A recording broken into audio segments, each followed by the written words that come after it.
Good evening. Okay, तो start कर दें जी। देखो, ਆਪਾਂ जो टॉपिक पढ़ चुके हैं ਹੁਣ ਤੀਕਰ ਉਹ ਆਪਾਂ गवर्नर ਜਨਰਲ ਆਫ ਇੰਡੀਆ ਤੱਕ ਦੀ ਕਹਾਣੀ ਦੇਖ ਚੁੱਕੇ ਹਾਂ, ਜਿਸ ਦੇ ਵਿੱਚ ਲਾਸਟ ਪਰਸਨ ਜੋ ਆਪਾਂ ਪੜ੍ਹੇ ਸੀ ਉਹ ਸੀਗੇ ਡਲਹੌਜੀ। ਡਲਹੌਜੀ ਤੋਂ ਬਾਅਦ ਦੀ ਕਹਾਣੀ ਸ਼ੁਰੂ ਹੁੰਦੀ ਹੈ ਵਾਇਸਰਾਏ ਦੀ। तो ਭਾਰਤ ਦੇ ਵਾਇਸਰਾਏ, ਮੈਂ ਕਿਹਾ ਜੋ ਲਾਸਟ ਹੈ ਉਹ ਪਹਿਲਾ ਹੈ, तो सेम चीज ਇੱਥੇ ਵੀ ਕੰਮ ਕਰੇਗੀ। तो ਇੱਥੇ जो पर्सन ने ਉਹ ਹੈ ਲਾਰਡ ਕੈਨਿੰਗ। तो ਲਾਰਡ ਕੈਨਿੰਗ ਦੀ ਗੱਲ ਕਰੀਏ तो ਇਹ ਭਾਰਤ ਦੇ ਪਹਿਲੇ ਵਾਇਸਰਾਏ ਬਣੇ 1856 ਤੋਂ ਲੈ ਕੇ 1862 ਤੱਕ ਰਹੇ। अगर ये पहले वाइसराय बने तो इसका मतलब ये आखिरी गवर्नर जनरल ऑफ इंडिया भी होंगे। क्लियर? तो जो ये पॉइंट है अपने कोले इत्थे तुसी इंडिया कर लो, ठीक है। तो लॉर्ड कैनिंग, लॉर्ड कैनिंग, तो लॉर्ड कैनिंग की गल करिए तो ये वाइसराय, ठीक है, फर्स्ट वाइसराय। एंड लास्ट कौन है? तो लास्ट है जी अपने कोले गवर्नर जनरल ऑफ इंडिया, ठीक है। तो ये पॉइंट तुसी याद रखना, भारत के पहले वाइसराय हुए हैं और भारत के आखिरी गवर्नर जनरल हुए। इतने जो पॉइंट है इतने तुसी भारत करो, ठीक है। तो इन्नी गल क्लीयर होगी। आगे चलिए। हुण लॉर्ड कैनिंग के समय होया कि, चाहे वो गवर्नर जनरल है चाहे वो वाइसराय है, इन्हां दे समय होया कि, देखो इन्हां दे समय एक बहुत इंपॉर्टेंट चीज हुई कि 1857 का रिवोल्ट होया, ठीक है। 1857 का रिवोल्ट होया और ऐसे ही 1857 के रिवोल्ट तो बाद जो ईस्ट इंडिया कंपनी सी उसका अंत कर दिता गया सी। मतलब इस 1857 के विद्रोह तो बाद जो ईस्ट इंडिया कंपनी सीगी उसका अंत जेड़ा सीगा ओह हो गया सीगा, ठीक है। तो ये पॉइंट तुसी याद रखना है। दूसरा, कलकत्ता, मद्रास अते बंबई विखे 3 यूनिवर्सिटीज ਦੀ ਸਥਾਪਨਾ ਕੀਤੀ ਗਈ ਹੈ। 1857 ਦੇ ਵਿੱਚ 3 ਯੂਨੀਵਰਸਿਟੀਜ਼ ਦੀ ਸਥਾਪਨਾ ਹੋਈ ਹੈ। ਪਿੱਛੇ ਆਪਾਂ ਇੱਕ ਕਨਸੈਪਟ ਪੜ੍ਹ ਕੇ ਆਏ ਸੀਗੇ, ਠੀਕ ਹੈ, ਕਿ ਵੁੱਡ ਡਿਸਪੈਚ ਵਾਲਾ ਜੋ ਕਨਸੈਪਟ ਪੜਿਆ ਸੀਗਾ ਉਹ ਹਾਇਰ ਐਜੂਕੇਸ਼ਨ ਦੇ ਲਈ ਹੀ ਬਣਾਇਆ ਗਿਆ ਐਕਟ ਸੀਗਾ ਔਰ ਉਸ ਦੇ ਅੰਡਰ ਹੀ 3 ਯੂਨੀਵਰਸਿਟੀਜ਼ ਕਲਕੱਤਾ, ਮद्रास ਅਤੇ ਬੰਬਈ ਜਿਹੜੀਆਂ ਸੀਗੀਆਂ ਉਹ 3 ਯੂਨੀਵਰਸਿਟੀਜ਼ ਦੀ ਸਥਾਪਨਾ ਕੀਤੀ ਗਈ ਸੀ 1857 ਦੇ ਆਸ-ਪਾਸ। उस तो बाद बजट की धारणा है 1860 ਦੇ ਵਿੱਚ ਇਹ क्वेश्चन आया होया, शायद मैं लिखिया नहीं थे। हाई कोर्ट का एग्जाम होया सीगा, उस दे विच पेपर दे विच क्वेश्चन आया सी। क्वेश्चन ये सीगा कि किस वाइसराय दे समय इंडिया दा बजट पूरा बजट जो एक बजट सी वो पेश किया गया सीगा। तो वो लॉर्ड कैनिंग दे समय ये बजट पेश किया गया सी, लेकिन लैके कौन आया सीगा? जेम्स विल्सन, ठीक है। तो 3 क्वेश्चन बन गए। कौन लेके आया, किदे समय आया, कदों आया? तो 1860 ਵਿੱਚ। 3 क्वेश्चन ये कवर किए जाते हैं, ਤਿੰਨੇ ਦੇ ਤਿੰਨੇ क्वेश्चन ਤੁਹਾਨੂੰ पता होने चाहिए। देखो 1857 तो जो ये रिवोल्ट होया उस तो बाद, ठीक है, ईस्ट इंडिया कंपनी का खात्मा कर दिता गया। ईस्ट इंडिया कंपनी खत्म कर दी गई। ईस्ट इंडिया कंपनी नाल रिलेटेड 2 संस्थावां हुंदियां सी उस समय। एक हुंदा सी court of directors. Court of directors जो सीगा वो एक्चुअल दे विच 24 मैंबरी सीगा और एक हुंदा सीगा board of control. Board of control ये एक्टां दे विच आपां पढ़ांगे तो ये 6 मैंबरी हुंदा सी। तो जदों ईस्ट इंडिया कंपनी खत्म हुई, ईस्ट इंडिया कंपनी दी गवर्निंग बॉडी होया करदी सीगी, गवर्निंग बॉडी होया करती सीगी ये 24 मैंबरी बॉडी। तो इसनूं खत्म कर दिता गया और इस कोर्ट ऑफ डायरैक्टर नूं कंट्रोल करन दे लई एक होर संस्था बनाई गई सी, बोर्ड ऑफ कंट्रोल। इसनूं भी खत्म कर दिता गया क्योंकि अगर ईस्ट इंडिया कंपनी खत्म होगी तो ईस्ट इंडिया कंपनी तो बाद कोर्ट ऑफ डायरैक्टर खत्म हो गया और कोर्ट ऑफ डायरैक्टर्स तो बाद बोर्ड ऑफ कंट्रोल भी खत्म हो गया। मतलब इंडिया दे विच ईस्ट इंडिया कंपनी बिल्कुल सही तरीके नाल खत्म कर दी गई। तो इंडिया दे विच काम करेगा कौन फिर? इंडिया दे विच हजे ये तां है नहीं कि आपां आजाद हो गए, ठीक है। 1857 तो बाद आपां डायरैक्टली ब्रिटिश क्राउन दे अंडर गए चले, ठीक है। तो ब्रिटिश क्राउन दे जदों अंडर गए तो इंडिया नूं कौन कंट्रोल करेगा? तो उस समय secretary of state for India जिहड़ा सीगा वो बनाया गया जो कि कंट्रोल करेगा इंडिया नूं। ये पॉइंट तुसीं याद रखना और इस दे विच ही भारत सरकार एक्ट 1858 आया, इहदे करके ही जिहड़ा सी ये सारा कुछ होया। अच्छा, भारत सरकार एक्ट 1858 हालांकि आपां एक्टां दे विच इहनूं पढ़ना है पर इत्थे मैं तुहानूं एक चीज दस्सां कि 1858 they act they which most important केड़ी चीज ऐसी हुई सी, देखो ईस्ट इंडिया कंपनी खत्म कर दी गई, ठीक है, कोर्ट ऑफ डायरेक्टर्स खत्म कर दिता गया, बोर्ड ऑफ कंट्रोल खत्म कर दिता गया, लेकिन क्वेश्चन ही आता है कि 1858 का एक्ट किसकी परमिशन नाल आया, मतलब इस समय जो इंग्लैंड है उस दी रानी कौन है, ठीक है 1857 ਜਾਂ 58 ਕਿਉਂਕਿ 58 ਦੇ ਐਕਟ ਨੂੰ ਜਿਹੜਾ ਉਹ ਕੁਈਨ ਪ੍ਰੋਕਲੇਮੇਸ਼ਨ ਦੇ ਨਾਂ ਨਾਲ ਵੀ ਜਾਣਿਆ ਜਾਂਦਾ ਹੈਗਾ, ਠੀਕ ਹੈ। ਤੋਂ ਇੱਥੇ ਇੱਕ ਰਾਣੀ ਦਾ ਜ਼ਿਕਰ ਆਉਂਦਾ ਹੈ, ਕਿਹੜੀ ਰਾਣੀ ਸੀਗੀ ਉਹਦਾ ਤੁਸੀਂ ਮੈਨੂੰ ਕਮੈਂਟ ਕਰਕੇ ਉਸਦਾ ਜਵਾਬ ਦੇਣਾ ਹੈ ਕਿ 1857 ਦੇ ਵਿਦਰੋਹ ਦੇ ਸਮੇਂ ਜੋ ਇੰਗਲੈਂਡ ਦੀ ਰਾਣੀ ਸੀ ਉਸਦਾ ਨਾਮ ਕੀ ਸੀ, ਠੀਕ ਹੈ। ਇਹ ਕੁਐਸਚਨ ਬਹੁਤ ਇੰਪੋਰਟੈਂਟ ਹੈ, ਅੱਗੇ ਚੱਲਦੇ ਹਾਂ। उस तो बाद आ गया जी लॉर्ड इल्गिन, ठीक है 1862 तो 63 तिकर ही रहा, कुछ ज्यादा लंबे समय तिकर नहीं रहा, लेकिन काफी इंपॉर्टेंट गल जिहड़ी है हुंदी है, इस करके काफी इंपॉर्टेंट क्वेश्चन बन जाता है की है कि लॉर्ड इल्गिन के समय एक एक्ट आया सी 1861 का एक्ट, और इस एक्ट के द्वारा हाई कोर्ट की स्थापना की गई सी, इस कोर्ट के द्वारा हाई कोर्ट की स्थापना की गई सी और 3 हाई कोर्ट बनी है, ठीक है, चौथी इलाहाबाद की आई थिंक बनी है, लेकिन इतने 3 हाई कोर्ट की आप जिक्र करना है, कलकत्ता बॉम्बे मद्रास और 1862 ਦੇ ਵਿੱਚ ਜਿਹੜੀ ਹੈ ਸਥਾਪਨਾ ਹੁੰਦੀ ਹੈ, ਲੇਕਿਨ ਜੋ ਚੌਥੀ ਹਾਈ ਕੋਰਟ ਬਣੀ ਸੀਗੀ, ਠੀਕ ਹੈ ਇਲਾਹਾਬਾਦ ਦੀ 1866 ਦੇ ਵਿੱਚ ਜਿਹੜੀ ਸੀਗੀ ਉਹ ਹਾਈ ਕੋਰਟ ਬਣੀ ਹੈ। ਤੁਹਾਨੂੰ ਆਪਾਂ ਪਹਿਲਾਂ ਪੜ੍ਹ ਕੇ ਆਏ ਹਾਂ ਕਿ ਸੁਪਰੀਮ ਕੋਰਟ ਦੀ ਸਥਾਪਨਾ ਕਦੋਂ ਹੋਈ ਹੈ, ਤਾਂ ਸੁਪਰੀਮ ਕੋਰਟ ਦੀ ਜੋ ਸਥਾਪਨਾ ਹੋਈ ਸੀ ਉਹ ਰੈਗੂਲੇਟਿੰਗ ਐਕਟ ਦੁਆਰਾ ਹੋਈ ਸੀ, ठीक है, रेगुलेटिंग एक्ट 1773 द्वारा हुई सी, ਇਹਦੇ ਵਿੱਚ ਮੈਂ ਤੁਹਾਨੂੰ ਸਮਝਾਇਆ ਸੀਗਾ ਕਿ ਰੈਗੂਲੇਟਿੰਗ ਐਕਟ ਕਿਹਦੇ ਸਮੇਂ ਆਇਆ ਸੀਗਾ, ਗਵਰਨਰ ਜਨਰਲ ਆਫ ਬੰਗਾਲ ਜੋ ਬਣ ਕੇ ਆਇਆ ਸੀ ਵੌਨ ਹੈਸਟਿੰਗ, ਉਸ ਦੇ ਸਮੇਂ ਇਹ ਆਇਆ, ਠੀਕ ਹੈ। तो ਸੁਪਰੀਮ ਕੋਰਟ ਬਣੀ, ਲੇਕਿਨ ਹੁਣ ਹਾਈ ਕੋਰਟ ਬਣਾਏਗੀ ਕਲਕੱਤਾ ਬੰਬੇ ਐਂਡ ਮद्रास 1862 ਦੇ ਵਿੱਚ ਇਹ ਬਣੀਆਂ, ਯਾਦ ਰੱਖਣਾ। ਉਸ ਤੋਂ ਬਾਅਦ ਇਸ ਦੇ ਸਮੇਂ ਹੀ ਲਾਰਡ ਇਲਗਨ ਦੇ ਸਮੇਂ ਇੱਕ ਵਹਾਬੀ ਮੂਵਮੈਂਟ ਹੋਇਆ, ਮੁਸਲਿਮ ਕਮਿਊਨਿਟੀ ਦਾ ਇੱਕ ਮੂਵਮੈਂਟ ਹੋਇਆ ਸੀ, ਲੇਕਿਨ ਇਸ ਨੂੰ ਖਤਮ ਕਰ ਦਿੱਤਾ ਗਿਆ ਸੀਗਾ ਲਾਰਡ ਇਲਗਨ ਦੇ ਦੁਆਰਾ। तो क्वेश्चन ये आ सकता है कि वहाबी अंदोलन ਜਿਹੜਾ ਸੀਗਾ ਉਸ ਦੇ ਸਮੇਂ ਵਾਇਸਰਾय ਕੌਣ ਸੀਗਾ, तो ਉਹ ਲਾਰਡ ਇਲਗਨ ਸੀਗਾ। बिल्कुल वेरी गुड, बहुत अच्छा, विक्टोरिया, ठीक है। इस करके मतलब विक्टोरिया ने एक अनाउंसमेंट भी की सी कि ਅਸੀਂ ਤੁਹਾਡੇ ਲਈ ਇੱਕ ਗੁੱਡ ਗਵਰਨਮੈਂਟ ਲੈ ਕੇ ਆਵਾਂਗੇ ਜੋ ਇੱਕ ਚੰਗੀ ਸਰਕਾਰ ਦੇ ਰੂਪ ਵਿੱਚ ਕੰਮ ਕਰੇਗੀ, ठीक है। ਉਹ ਜਦੋਂ ਆਪਾਂ ਐਕਟ ਪੜ੍ਹਨੇ ਨੇ ਉਹਦੇ ਵਿੱਚ ਤੁਹਾਨੂੰ ਹਰ ਚੀਜ਼ ਕਲੀਅਰ ਹੋ ਜਾਏਗੀ, ਟੈਨਸ਼ਨ ਲੈਣ ਵਾਲੀ ਗੱਲ ਨਹੀਂ ਹੈਗੀ ਕਿ ਇੱਥੇ ਕੋਈ ਚੀਜ਼ ਮਿਸਿੰਗ ਕਰਦਾ ਪਿਆ ਤਾਂ ਉਹਦਾ ਰੀਜ਼ਨ ਇਹ ਹੈ ਕਿ ਉਹ ਐਕਟ ਦੇ ਵਿੱਚ ਕਲੀਅਰ ਕਰਨੀ ਆਪਾਂ ਇੱਥੇ, क्योंकि इतने आप सिर्फ उस पर्सन को देखना और उस पर्सन के समय की कुछ होया उस बारे डिस्कस करना। हालांकि लॉर्ड कैनिंग ने मिंटो पार्क दे विच लैटर जो विक्टोरिया ने एक लैटर इशू किया सी उस लैटर नूं भी पढ़िया सीगा, लेकिन वो इत्थे आपां कवर नहीं करांगे, वो आपां अगे कवर करांगे। उस तो बाद है लॉर्ड जॉन लॉरेंस, ठीक है, इंपॉर्टेंट पर्सन है, 1864 तो लैके 69 तक रहा। तो इसके समय भूटान युद्ध होया 1865 का और भारतीय जंगलात विभाग की स्थापना होंदी है, फॉरेस्ट डिपार्टमेंट की स्थापना भी 1865 ਦੇ ਵਿੱਚ ਕੀਤੀ ਜਾਂਦੀ ਹੈ। तो आई थिंक ਇਹ स्लाइड ਤੁਹਾਨੂੰ पूरी कंप्लीट हो गई होगी। नेक्स्ट चलते हैं ਆਪਾਂ। ਉਸ ਤੋਂ ਬਾਅਦ ਹੈ लॉर्ड मेयो, देखो ਇਹ पर्सन वेरी इंपॉर्टेंट ਤੁਸੀਂ ਮੰਨ ਸਕਦੇ ਹੋ क्योंकि मतलब ਆਪਾਂ ਇਹ ਕਹਿ ਸਕਦੇ ਹਾਂ कि वायसराय ਦੇ ਵਿੱਚ जो बहुत ही पावरफुल एक वायसराय और जो अपने कह लो कि टाइम पीरियड ਦੇ ਵਿੱਚ ਜਿਸ ਦੀ ਡੈਥ ਹੁੰਦੀ ਹੈ, ਇਸ ਦਾ ਕਤਲ ਹੁੰਦਾ ਹੈ, ਪਹਿਲਾ ਵਾਇਸਰਾय ਜਿਸ ਦਾ ਇੰਡੀਆ ਦੇ ਵਿੱਚ ਕਤਲ ਕੀਤਾ ਗਿਆ ਸੀ ਉਹ ਲਾਰਡ ਮੇਓ ਹੀ ਸੀਗਾ। और ये इन्ना बहादुर सीगा कि बहुत ज्यादा चोट लगन तो बाद, बहुत ज्यादा खंजर वजन तो बाद भी एक मतलब अपनी सेना अपने लोगों को कह रहा सीगा कि आई एम ओके, मैं बिल्कुल ठीक है, चलो वापस चलते हैं, लेकिन वापस रस्ते दे विच इसदी डेथ होगी। कित्थों आ रहा सीगा मैं हुणे दसदा तुहानूं। तो लॉर्ड मेयो बारे काफी इंपॉर्टेंट चीज है, 1869 तो लैके 1872 तक रहे सी लॉर्ड मेयो।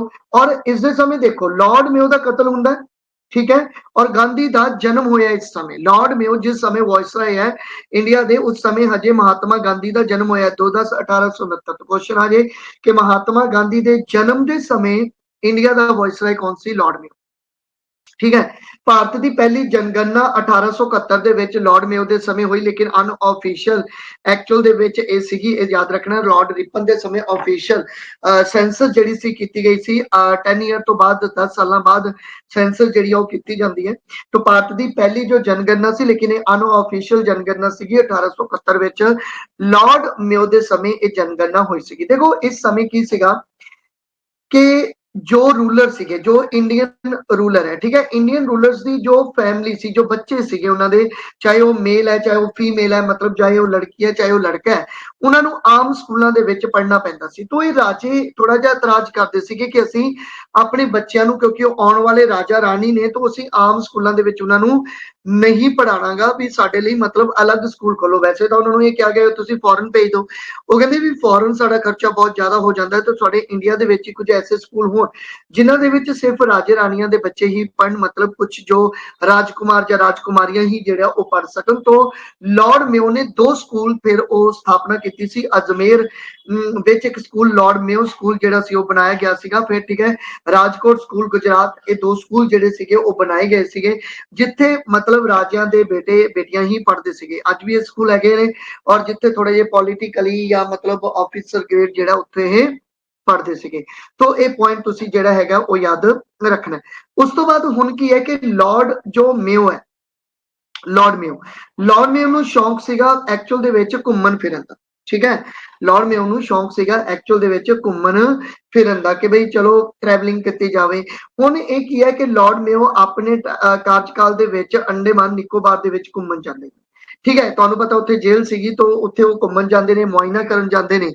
ਉੱਥੇ ਹੀ ਇੱਕ ਵਿਅਕਤੀ ਨੂੰ ਜੇਲ੍ਹ ਹੋਈ ਹੈ ਜਿਸ ਦਾ ਨਾਮ ਹੈ ਸ਼ੇਰ ਅਫਰੀਦੀ। ਇਹ ਸਿੱਖ ਰੈਜੀਮੈਂਟ ਦਾ ਇੱਕ ਸੈਨਿਕ ਸੀਗਾ। ठीक है, लेकिन प्रॉब्लम ये आई कि आई थिंक इसका जो अपने कह लो कि ब्रदर नाल कोई डिस्प्यूट सीगा, और उस डिस्प्यूट दे विच शेर अफरीदी दे वल्लों कतल हो गया सीगा। ठीक है, तो इसनूं मतलब जिहड़ी है सजा मिली सीगी, अंडमान निकोबार काले पानी की जो सजा हुंदी सीगी तो वो मिली सी। लेकिन ये सैनिक सीगा, इस करके जदों इहनूं सजा मिली तो इस ते कोई सख्त काम नहीं करवाया गया, जिवें शेव कर दित्ती जावे या कुछ इस तरह के काम सीगे। तो उस हालातां दे विच शेर अफरीदी कोले कोई चाकू या जिवें उस तरह टाइप कुछ ਹੁੰਦਾ ਤਾਂ ਉਸ ਤਰ੍ਹਾਂ ਦੀ ਕੋਈ ਚੀਜ਼ ਸੀਗੀ। ਔਰ ਇਸ ਕਿਉਂਕਿ ਇਹਨੂੰ ਇਹ ਦੁੱਖ ਸੀਗਾ ਕਿ ਬਈ ਮੈਂ ਇੱਕ ਸੈਨਿਕ ਸੀਗਾ ਔਰ ਮੈਂ ਜਾਣ ਕੇ ਕੁਝ ਗਲਤੀ ਨਹੀਂ ਕੀਤੀ, ਤਾਂ ਮੈਨੂੰ ਐਡੀ ਵੱਡੀ ਸਜ਼ਾ ਨਹੀਂ ਦੇਣੀ ਚਾਹੀਦੀ ਸੀ। ਇਸ ਕਰਕੇ ਮੈਂ ਇਹਨਾਂ ਦੇ ਬਹੁਤ ਵੱਡੇ ਅਫਸਰ ਨੂੰ ਮਾਰਨ ਦੀ ਕੋਸ਼ਿਸ਼ ਕਰੂੰਗਾ। ਠੀਕ ਹੈ, ਔਰ ਉਹ ਇਦੋਂ ਵੱਡਾ ਕੌਣ ਹੋਏਗਾ, ਵਾਇਸਰਾਏ ਤੋਂ ਵੱਡਾ ਕੌਣ ਆਫੀਸਰ ਸੀਗਾ ਉਸ ਸਮੇਂ। ਤਾਂ ਸ਼ੇਰ ਅਫਰੀਦੀ ਨੂੰ ਲੱਗਿਆ ਕਿ ਬਈ ਇਹਨਾਂ ਦੇ ਵਾਇਸਰਾਏ ਨੂੰ ਮਾਰਾਂਗਾ, ਔਰ ਉਹ ਉਸ ਸਮੇਂ ਆ ਵੀ ਗਿਆ। ਕਹਿੰਦੇ ਨੇ ਕਿ ਜਿਹੜਾ ਜਿਵੇਂ ਜ਼ਿਆਦਾ ਰਾਤ ਹੁੰਦੀ ਹੈ, ਸ਼ਾਇਦ ਕਿਹੜੀ ਮੱਸਿਆ ਕੇ ਕੀ ਹੁੰਦੀ ਹੈ, ਮੱਸਿਆਣ, तो ਉਹ ਸ਼ਾਇਦ ਟਾਈਮ ਸੀਗਾ। तो ਇਹ ਟਰੈਵਲਿੰਗ ਕਰਦਾ ਹੈਗਾ, ਲॉर्ड ਮੇਓ ਮੁਆਇਨਾ ਕਰਦਾ ਹੈ, ਔਰ ਇਹ ਸ਼ੇਰ ਅਫਰੀਦੀ ਜਿਹੜਾ ਹੈਗਾ ਲॉर्ड ਮੇਓ ਨੂੰ ਕਾਫੀ ਪਿੱਛੋਂ ਕਹਿੰਦੇ ਨੇ ਕਿ ਚਾਕੂ ਮਾਰਦਾ ਹੈਗਾ, ਕਾਫੀ ਜ਼ਖਮੀ ਕਰ ਦਿੰਦਾ ਲॉर्ड ਮੇਓ ਨੂੰ। ਔਰ ਲॉर्ड ਮੇਓ ਉੱਠ ਕੇ ਖੜਾ ਹੁੰਦਾ ਹੈ ਔਰ ਟਰੈਵਲਿੰਗ ਕਰਦਾ ਹੈਗਾ ਵੀ ਮੈਨੂੰ ਕੁਛ ਨਹੀਂ ਹੋਇਆ, ਚਲੋ ਵਾਪਸ ਚੱਲਦੇ ਹਾਂ। ਲੇਕਿਨ ਸਫ਼ਰ ਜ਼ਿਆਦਾ ਸੀਗਾ। ਠੀਕ ਹੈ, ਕਿਸ਼ਤੀ ਦਾ ਸਫ਼ਰ ਜ਼ਿਆਦਾ ਹੋਣ ਕਰਕੇ ਲॉर्ड ਮੇਓ ਦੀ ਜਿਹੜੀ ਆ ਉਹ ਡੈਥ ਜਿਹੜੀ ਆ ਉਹ ਹੋ ਜਾਂਦੀ ਹੈ। ਤਾਂ ਕਹਿ ਲਓ ਤੁਸੀਂ ਕਿ ਟਾਈਮ ਪੀਰੀਅਡ ਦੇ ਵਿੱਚ ਮਰਨ ਵਾਲਾ ਜੋ ਮਤਲਬ ਵਾਇਸਰਾਏ ਸੀਗਾ ਉਹ ਸੀਗਾ लॉर्ड ਮੇਓ। ਠੀਕ ਹੈ, ਉਸ ਤੋਂ ਬਾਅਦ ਆ ਗਿਆ ਜੀ ਆਪਣੇ ਕੋਲੇ लॉर्ड ਲਿਟਨ। ਠੀਕ ਹੈ, लॉर्ड ਲਿਟਨ 1876 ਤੋਂ ਲੈ ਕੇ 1880 ਤੱਕ ਰਿਹਾ। ਹੁਣ लॉर्ड ਲਿਟਨ ਜਿਹੜਾ ਸੀਗਾ ਐਕਚੁਅਲ ਦੇ ਵਿੱਚ ਇਹ ਰਿਵਰਸ ਕਰੈਕਟਰ ਦਾ ਮਾਲਕ ਹੈ। ਰਿਵਰਸ ਕਰੈਕਟਰ ਕੀ ਹੁੰਦਾ ਹੈ, ਤੁਸੀਂ ਰਿਜ਼ਰਵ ਕਰੈਕਟਰ ਪੜਿਆ ਹੈਗਾ, ਸ਼ਾਈ ਨੇਚਰ ਪੜਿਆ, ਲੇਕਿਨ ਰਿਵਰਸ ਕੀ ਹੋਇਆ, ਰਿਵਰਸ ਦਾ ਮਤਲਬ ਹੈ ਆਪਣੇ ਵਾਅਦਿਆਂ ਤੋਂ ਮੁੱਕਰ ਜਾਣਾ। ਮਤਲਬ ਇਹ ਜੋ ਵਾਅਦੇ ਕਰਦਾ ਸੀਗਾ ਉਹਨਾਂ ਤੋਂ ਇਹ ਮੁੱਕਰ ਜਾਂਦਾ ਸੀ। ਠੀਕ ਹੈ, ਵਾਅਦੇ ਆਪਣੇ ਪੂਰੇ ਨਹੀਂ ਕਰ ਪਾਉਂਦਾ ਸੀਗਾ। तो लॉर्ड लिटन ਦੇ ਸਮੇਂ ਕੀ ਕੁਝ ਹੋਇਆ ਉਸ ਦੀ ਅਗਰ ਆਪਾਂ ਗੱਲ ਕਰੀਏ ਤਾਂ लॉर्ड लिटन ਦੇ ਸਮੇਂ ਦਿੱਲੀ ਦਰਬਾਰ ਲਗਾਇਆ ਜਾਂਦਾ ਹੈ, ਔਰ 1877 ਦੇ ਵਿੱਚ ਰਾਣੀ ਵਿਕਟੋਰੀਆ ਜਿਹੜੀ ਸੀਗੀ ਉਹ ਇੰਡੀਆ ਦੇ ਵਿੱਚ ਆਉਂਦੀ ਹੈ। ਉਸ ਸਮੇਂ ਰਾਣੀ ਵਿਕਟੋਰੀਆ ਸੀ, ਔਰ ਉਸ ਨੂੰ ਲੱਗਿਆ ਕਿ ਮੈਂ ਜਿਸ ਦੇਸ਼ ਦੀ ਰਾਣੀ ਹੈ ਉਹ ਦੇਸ਼ ਤਾਂ ਮੈਂ ਹਜੇ ਤੱਕ ਦੇਖਿਆ ਹੀ ਨਹੀਂ ਕਿ ਕਿਸ ਤਰ੍ਹਾਂ ਦਾ, ਤਾਂ ਮੈਂ ਜਾਣਾ। ਤਾਂ ਵਿਕਟੋਰੀਆ ਜਿਹੜੀ ਸੀਗੀ ਉਹ ਇੰਡੀਆ ਦੇ ਵਿੱਚ ਆਉਂਦੀ ਹੈ, ਔਰ ਉਹਨਾਂ ਦੇ ਆਉਣ ਦੀ ਖੁਸ਼ੀ ਵਿੱਚ ਹੀ ਦਿੱਲੀ ਦਰਬਾਰ ਲਗਾਇਆ ਜਾਂਦਾ, ਦਿੱਲੀ ਨੂੰ ਸਜਾਇਆ ਜਾਂਦਾ। ਇਸ ਦਾ ਮਤਲਬ ਹੈ ਕਿ ਦਿੱਲੀ ਨੂੰ ਸਜਾਇਆ ਗਿਆ। ਠੀਕ ਹੈ, ਮਹਾਰਾਣੀ ਵਿਕਟੋਰੀਆ ਨੇ ਕੇਸਰੇ ਹਿੰਦ ਦੀ ਉਪਾਧੀ ਵੀ ਲਿੱਤੀ, ਕਿਉਂਕਿ ਇਹ ਉਪਾਧੀ ਦਿੱਤੀ ਹੀ ਲॉर्ड ਕੈਨਿੰਗ ਨੇ, लॉर्ड ਲਿਟਨ ਨੇ ਸੀ। ਔਰ ਭਾਰਤ ਦੀ ਮਹਾਰਾਣੀ ਜਾਂ ਮਹਾਰਾਣੀ ਦਾ ਖਿਤਾਬ ਜਿਹੜਾ ਸੀ ਇਸ ਨੂੰ ਧਾਰਨ ਜਿਹੜਾ ਸੀਗਾ ਉਹ ਕਰਵਾਇਆ ਗਿਆ ਸੀਗਾ। ਆਫਲਾਈਨ ਚ ਅਸੀਂ ਇਸ ਤਰ੍ਹਾਂ ਇਹਨੂੰ ਯਾਦ ਰੱਖ ਲੈਂਦੇ ਹੁੰਦੇ ਹਾਂ ਕਿ ਜਦੋਂ ਕੋਈ ਆਪਣੀ ਮਾਸੀ ਆਉਂਦੀ ਹੈ ਤਾਂ ਅਸੀਂ ਬਹੁਤ ਜ਼ਿਆਦਾ ਖੁਸ਼ ਹੁੰਦੇ ਹਾਂ ਮਾਸੀ ਨੂੰ ਦੇਖ ਕੇ। ਤਾਂ ਉਸੇ ਤਰ੍ਹਾਂ ਹੀ लॉर्ड ਲਿਟਨ ਦੀ ਮਾਸੀ ਆਈ ਔਰ ਇਹ ਖੁਸ਼ੀ ਦੇ ਵਿੱਚ ਲਿਟਨ ਲੱਗ ਗਿਆ। ਜਸਟ ਇੱਕ ਯਾਦ ਕਰਨ ਦਾ ਤਰੀਕਾ ਸੀ, ਬੱਚਿਆਂ ਨੇ ਕੁਝ ਆਫਲਾਈਨ ਇਸ ਤਰ੍ਹਾਂ ਕੁਝ ਯਾਦ ਕੀਤੇ ਹੋਏ ਸੀ ਇਹ ਚੀਜ਼ਾਂ। ਤੋਂ ਯਾਦ ਰੱਖ ਸਕਦੇ ਹੋ ਕਿ ਰਾਣੀ ਵਿਕਟੋਰੀਆ ਇੰਡੀਆ ਦੇ ਵਿੱਚ ਆਈ ਔਰ ਉਹਨਾਂ ਦੇ ਆਉਣ ਦੀ ਖੁਸ਼ੀ ਵਿੱਚ ਦਿੱਲੀ ਦਰਬਾਰ ਲਗਾਇਆ ਗਿਆ ਸੀਗਾ।